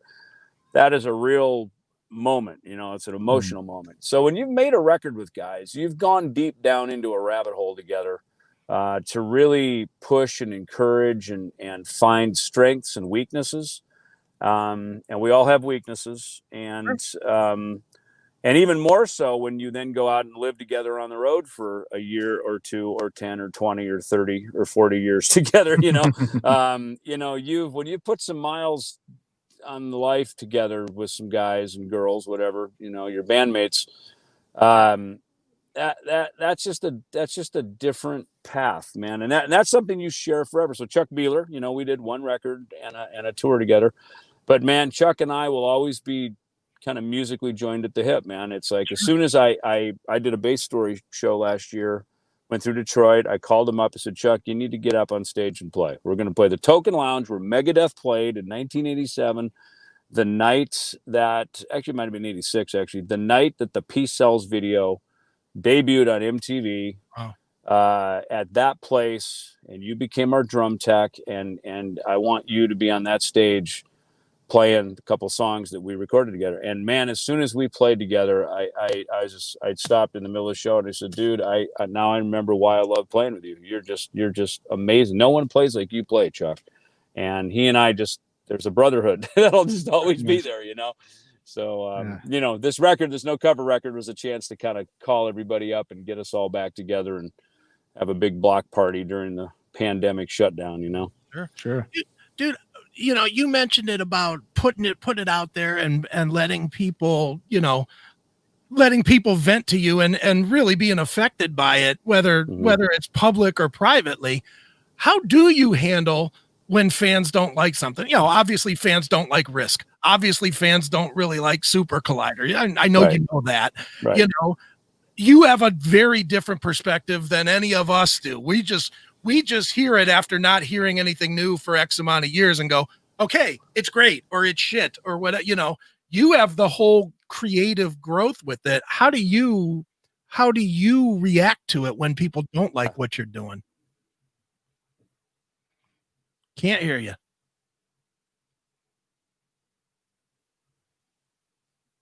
Cannot hear you. Might have to reconnect, sir.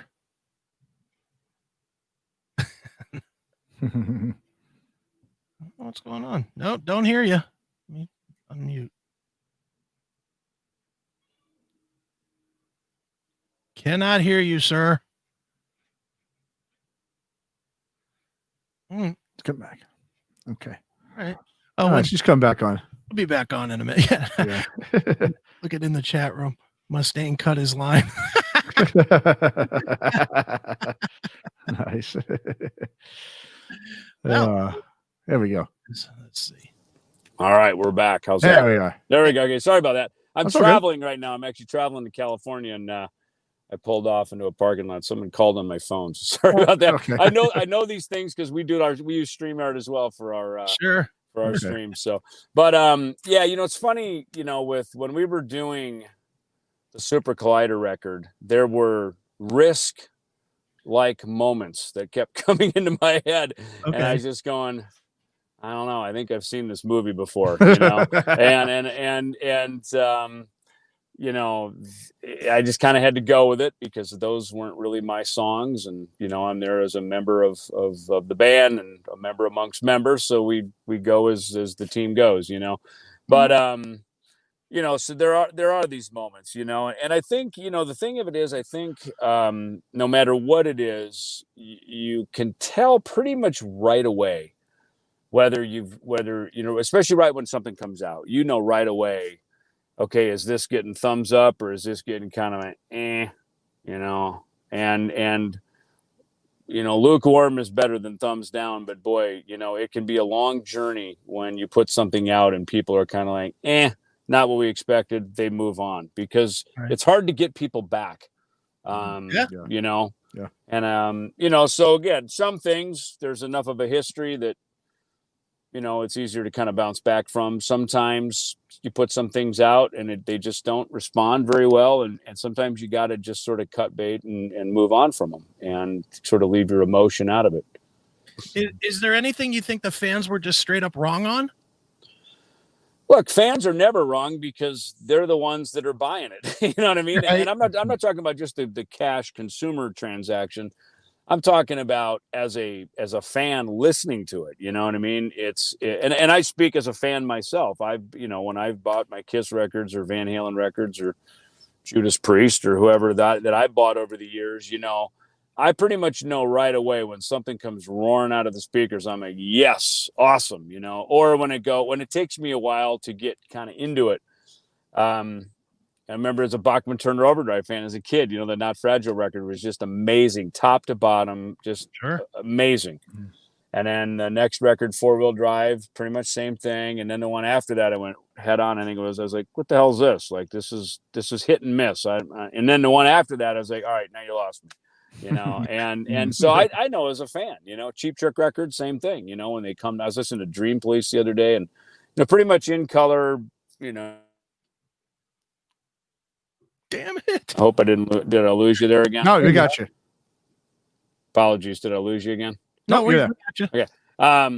You know, there's like kind of 3 in a row, In Color, Heaven Tonight, and Dream Police that were just could do no wrong. You know, they were just amazing. So I get it, you know, and then, you know, maybe the next record, they get a little exploratory or maybe what happens is the world changes too, you know. Then that's one thing that when you're an artist making records, like, you know, you have a sound, and what fans like about your sound is that it's unwavering. It really doesn't change. And suddenly either you change, which fans aren't usually that big on, or maybe around you stuff happens, you know. In the by the mid 90s, you know, Seattle music came in, new metal came in, you know, the landscape around us was changing. And so there's now young new music listeners coming in. They're buying new records. I remember we had Korn out on tour with us on Euthanasia, you know, and every night they'd start, you know, the show with that da da da da da da da, you know, and Jonathan Davis would do that. Are you ready?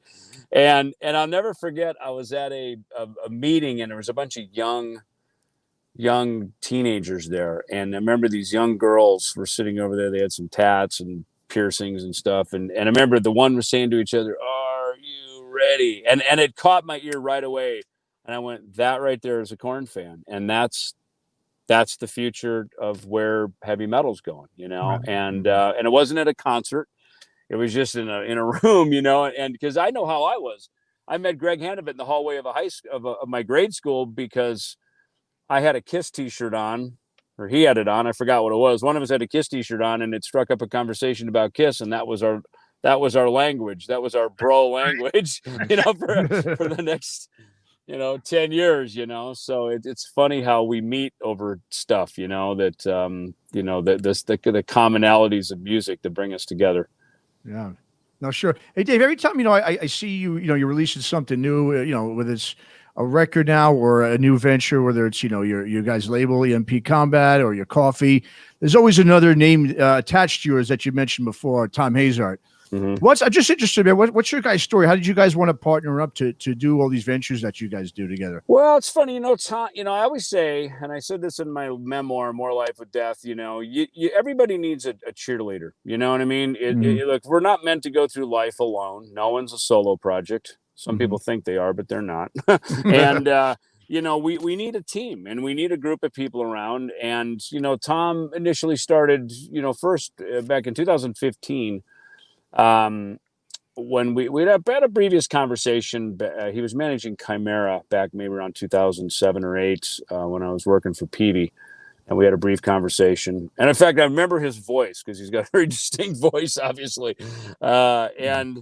And then in 2015, he rang me up, and he was putting together Shout Factory was doing a re-release of the Wes Craven movie Shocker.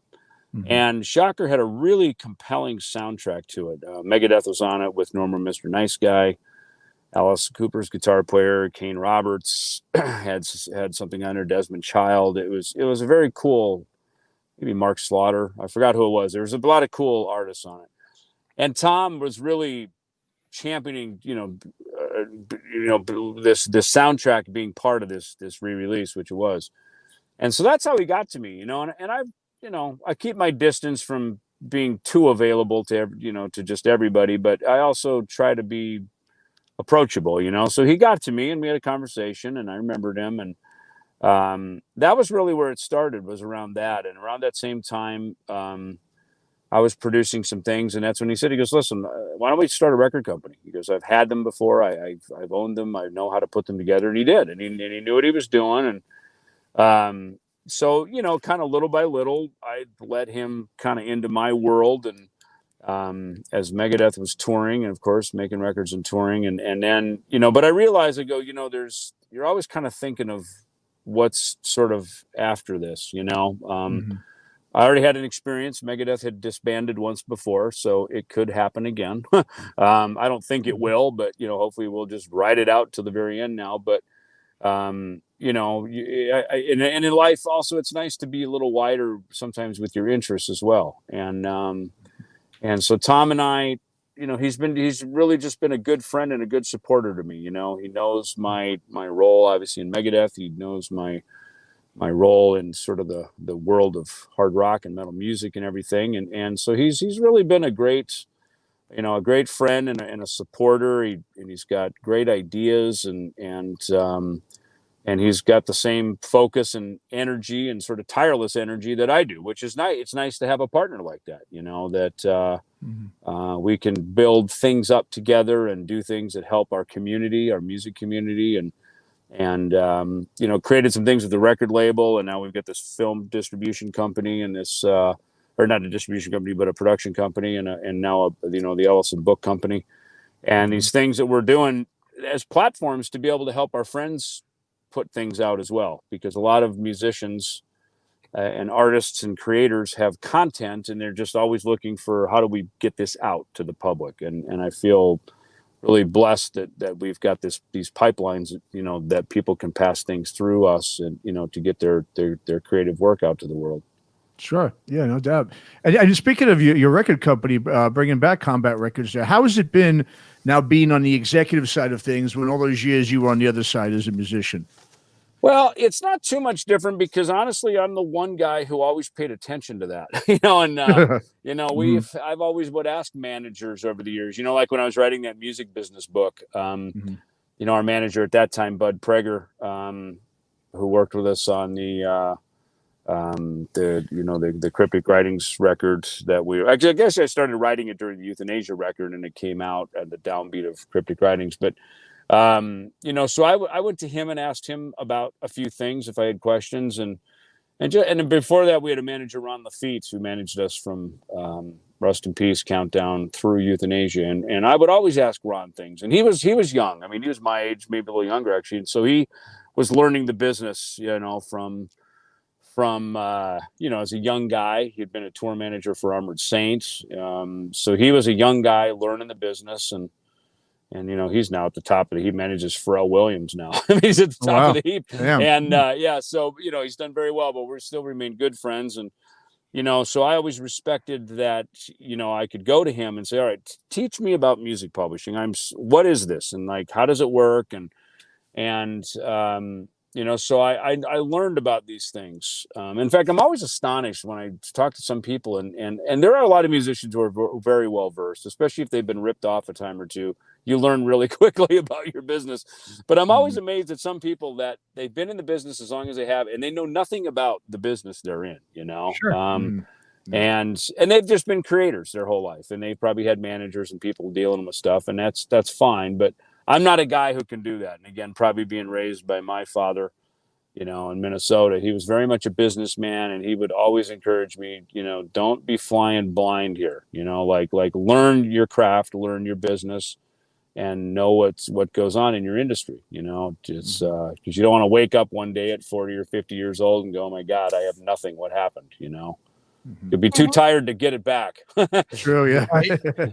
No, you're right. Well, let me ask you a business question then, Dave, as somebody, and I've asked every artist this that I've interviewed for the last 10 years. I've asked it 1,000 times. Every artist gives me the I don't know answer, which to me is criminal, but maybe you do because you're on the inside. Okay. We all know that we lost you. God, sorry. Nope, all right, hang on. There we go. There we go. Sorry. Yeah. No, we all know that Spotify and YouTube Music and YouTube has kind of taken over and the world, and everybody complains that they don't get paid or they don't get paid enough and blah blah blah blah blah. Now I understand that the old catalog, the heritage catalog, is sucked into that by the deals that were signed. But for the new music that bands are putting out, like you with your Sleeping Giants record, or a Dokken or Jeff Scott Soto or whoever now, right? Do you guys not have control over that, where you can say, hey, only put 2 songs of the album out there instead of the whole thing? Because it just seems like the whole thing is detrimental to people. It tells people don't buy it. It's here for free. Well, look, it's the shopping, it's the grocery store where everybody's buying their groceries. So if you want to sell your product, or at least have the awareness of it, it behooves you to put your releases in the Spotify stores, right? And certainly Steve Jobs, look, he single-handedly, and it's because of his relationships that he built in Hollywood, with Katzenberg and Geffen and these guys. When he was away from Apple for a season, and it helped him build Pixar, and he did all these things because he had connections in Hollywood. And that when he came and built the iTunes store, look, he did it. It was self-serving. He had a device called an iPod, and he needed some content. So he goes, look, if I can be my own supply chain, I'll get the songs. They can put them in my device. Now we win twice. We're selling the music and we're selling, iPods, now iPhones, of course. So, I mean, he was genius in that. But he, of course, he stopped the Napsters, which were just bleeding us out. And, of course, we all remember, and I think Metallica was 100% absolutely right for fighting that. And they got a lot of shit. And we were told by our manager not to comment and weigh in on it because it was such a hot button topic at the time. Right. But, Lars said, look, we can afford this. We're, we got the money. Let us fight this battle. And unfortunately, it was a losing battle. But they at least had the fortitude to go up against it. And, and it was hard because, look, they're, perceivably they're rich, and, their Metallica's just fighting to make more money. And they weren't. They were fighting to essentially stop the landslide that we are now in. Right. And, fortunately, Steve Jobs came along and with iTunes made it all legitimate. And he pays well, the sort of 50 cents on the dollar that went to the record labels. And then whatever our deals are with the labels, we get our participation of that from Apple. But at least Apple was very fair in what they pay. Same with Sirius Radio, which I listen to when I'm in the car. I look at my BMI statements and my accountings, the royalties I get from Sirius Radio are quite healthy because it's subscription based. So they've got an extra, stream of income that comes in, and they pay very well. They pay every time I just saw 3 Megadeth songs played on my drive here to California. So, not a bad hit, it's okay, Yeah. but they take care of us. But, the Spotify thing, here's one thing about it. And Kiko actually educated me on this a little bit because him being foreign, of course, being from Brazil and lives in Finland now as well. everything everything in America is tied to the copyright holder, right? Mhm. Because our law is all based around copyright. Right. Outside of the US, it's not necessarily the case. So you can be paid more money outside of the US because it's not tied to copyright. But here in the US, it's all about the copyright holder. So, Combat Records becomes a copyright holder, Universal Records for Megadeth, et cetera, et cetera. So they're the copyright holders, and even though we may be the author of a song, they're the copyright holders of the actual performance on that master recording. So this is the stuff I'm talking about. It goes very deep, and it's Right. it's a math class, to get into the Right. details of it. But Mhm. it's that thing that look. Remember over the years, the Beatles? They didn't have their stuff on Apple because obviously there was a litigation between Apple Records and Apple computers. Right. AC/DC fought it for many years. I'd heard Earth that Brooks.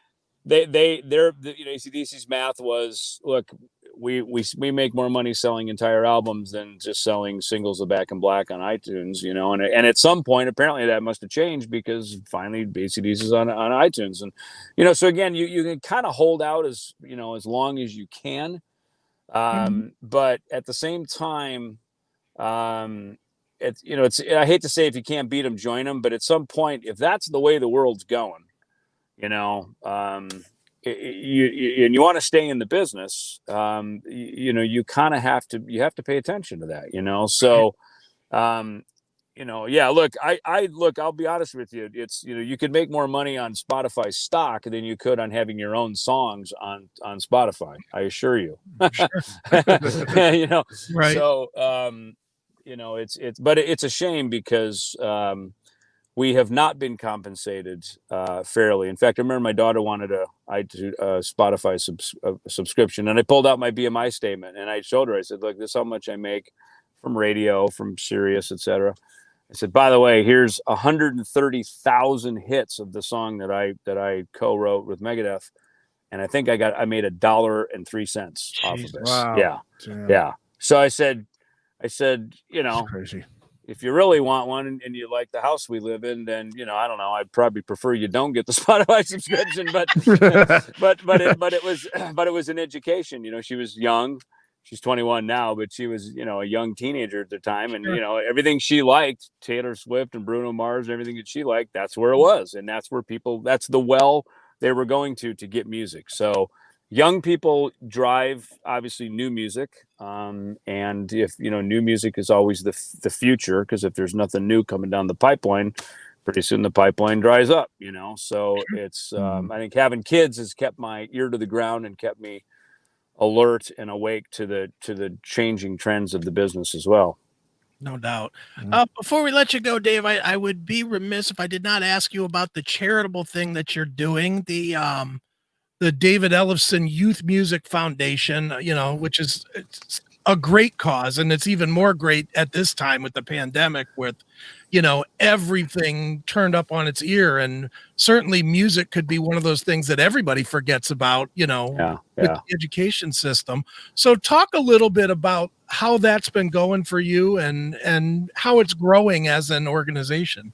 It's been great. And, the thing that really, I think got, really right from the beginning, the Grammy Music Education Coalition got on board with it. And, the Grammys, of course, we think of them as the TV show, and they've got 4 pillars of the Recording Academy.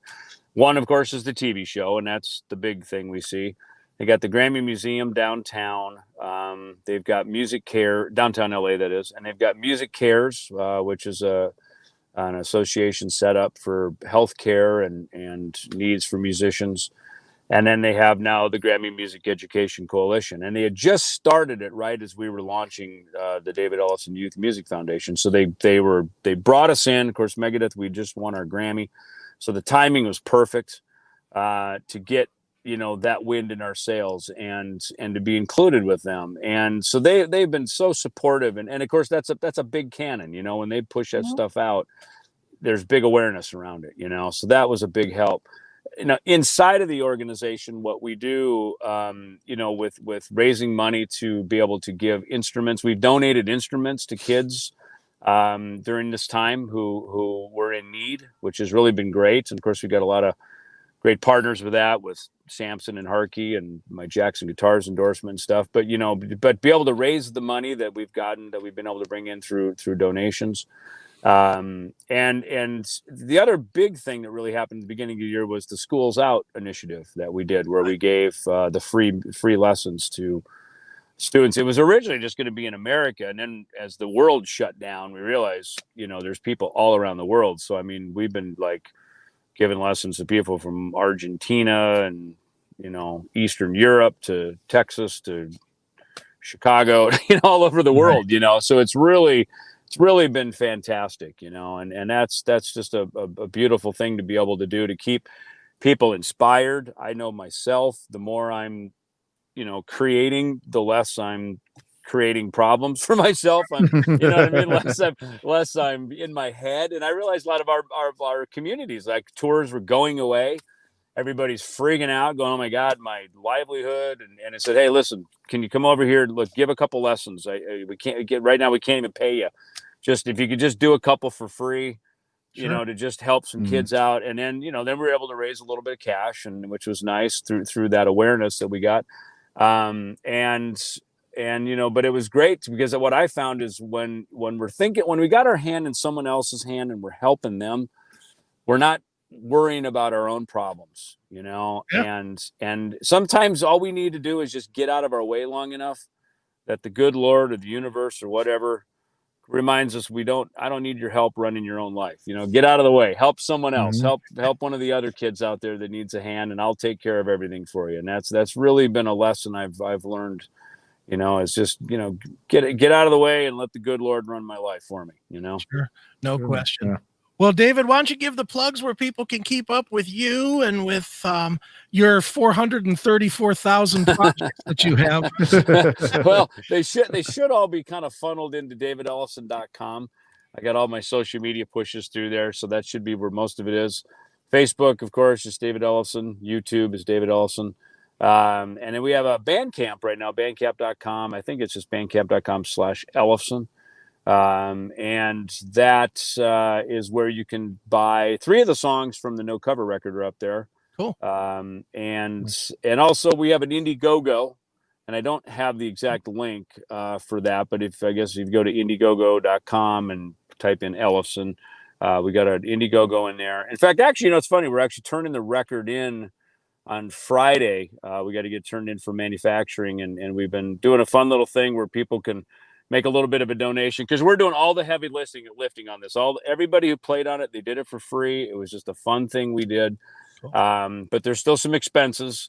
Sure. So, all this stuff, man, is DIY. This is like putting my first band together again. It's like, oh my God, now we need sound and lights and a PA and a car. Oh my God. You know what I mean? So it's like, it never ends. It's just a business rent. But there is an Indiegogo, and that'll, help cover, some of the expenses that we have just manufacturing the thing. But it's pretty fun, because you can get your name in the album if you want. There's a little donation thing, kind of a support thing for that. So yeah, indiegogo.com, and I think it's just /Ellefson or something. Very good. Great. Yeah. Well, David, thanks so much for coming thanks, on. Dave. And, welcome. We'll do this again when you have the either No Cover or the Megadeth record on a shelf somewhere. Sounds good. Sounds good, you guys. Thanks for having me on. I appreciate it. Yeah, appreciate it, Dave. Take care, man. Yep. Bye-bye. Bye. Bye-bye. All right, David Ellefson, everybody. David Ellefson checking in and answering the hard questions. Yeah, with relative ease too. Man, he's I've said it to you off air, I guess, but most accessible guy with a Grammy ever. Yeah. I mean, he made a comment too about, I try to be, approachable. And it's like, well, he's more than just sort of approachable, Well, he said he tries to be approachable within his lane, more or less. And I'm like, well, your lane is like a 24 lane highway. Exactly. Yeah.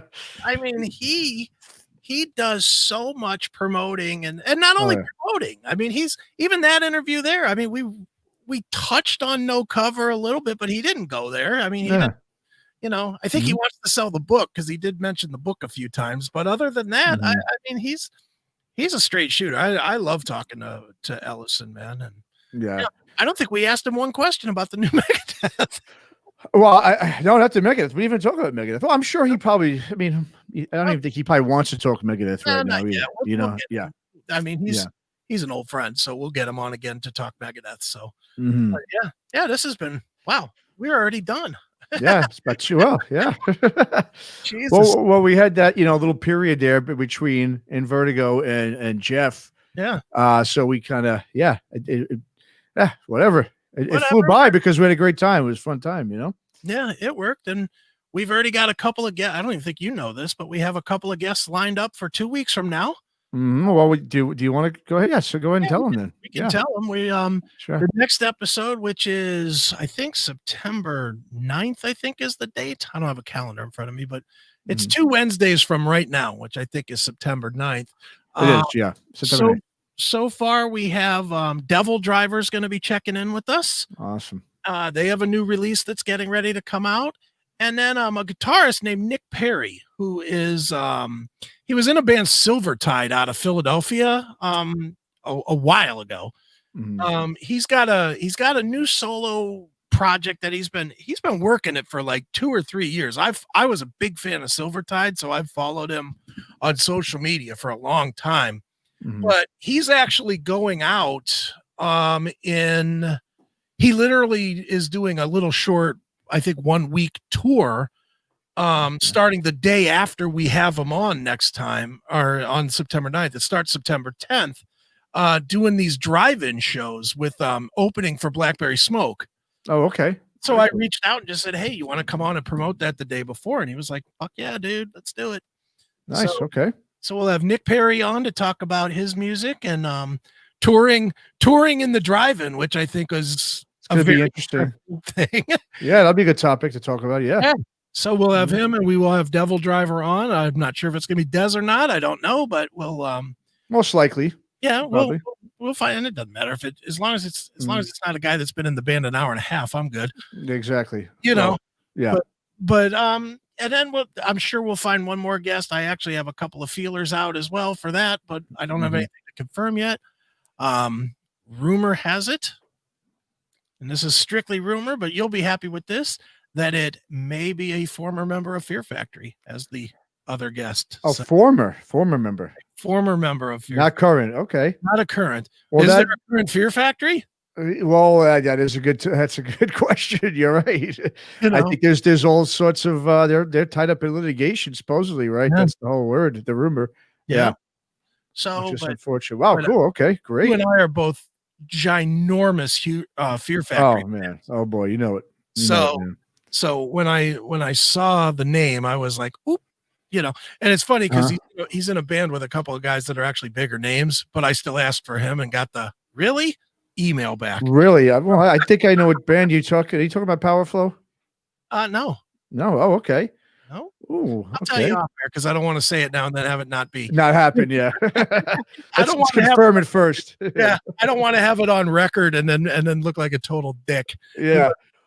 Well, we almost looked like total dicks tonight with Jeff, but thank God he came through, huh? You know what, dude?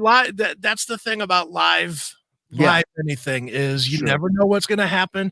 That's quite honestly, that's why I had topics ready to go just in case. Yeah, just in case, man. I know we've but no, that was cool. I mean, and like I said, Jeff was. I mean, it seemed like he was pretty busy anyway. Yeah. So the fact that he took his time out to come, talk with us, that was cool. Yeah, absolutely. So good times this for this show, and obviously keep following us. Aftershocks Pod 1 on Facebook, on Twitter, Insta. We're on all those platforms. We have a YouTube channel. Go to our website, aftershockspodcast.com. That's where you can keep up with everything. Sign up for the podcast as part of the CMS Podcast Network, which is anchor.fm/CMSPN. If you're not already a subscriber, please subscribe. That way you get everything delivered right to your phone without ever having to do anything but turn it on and listen. And we don't forget about Roku and Amazon Fire TV as well. That's right. AfterShocksTV.com as well. That's right. AfterShocksTV.com. With this episode of Aftershocks will be available on our Roku channel and on our Amazon channel. So And those, for either one of those, if you just do a search on whichever device for Aftershocks Podcast, it will come up. Just add it as a channel, just like you would Netflix or anything else. And then you get our beautiful faces on your TV. Yeah. I don't know about beautiful, but we'll just say our faces. How about that? Yeah, exactly. Yeah. You get this Drek. Right. Nice. Oh, that was a lot of fun today, man. It was great. Obviously it was a great lineup, and yeah, I can't wait to do it again 2 weeks from now. And in the meantime, too, we got lots of Aftershocks podcast interviews coming up. Yep. 2 a week. We'll continue to roll along with those, and so keep checking out the websites, the social media, and everything else, and we'll see everybody 2 weeks from today. All right. See you, everybody. All right. See you guys. Thanks for listening to Aftershocks. For more episodes, go to our website at www.aftershockspodcast.com. Visit us on our Facebook, Instagram, and Twitter pages for more news and information on the podcast. And be sure to subscribe, listen to, and review all episodes on YouTube, Spotify, Apple Podcasts, and all other podcast platforms. For your music listening pleasure, visit our website or go to www.shockwavesradio.com. For all comments and questions, please email us at info@aftershockspodcast.com.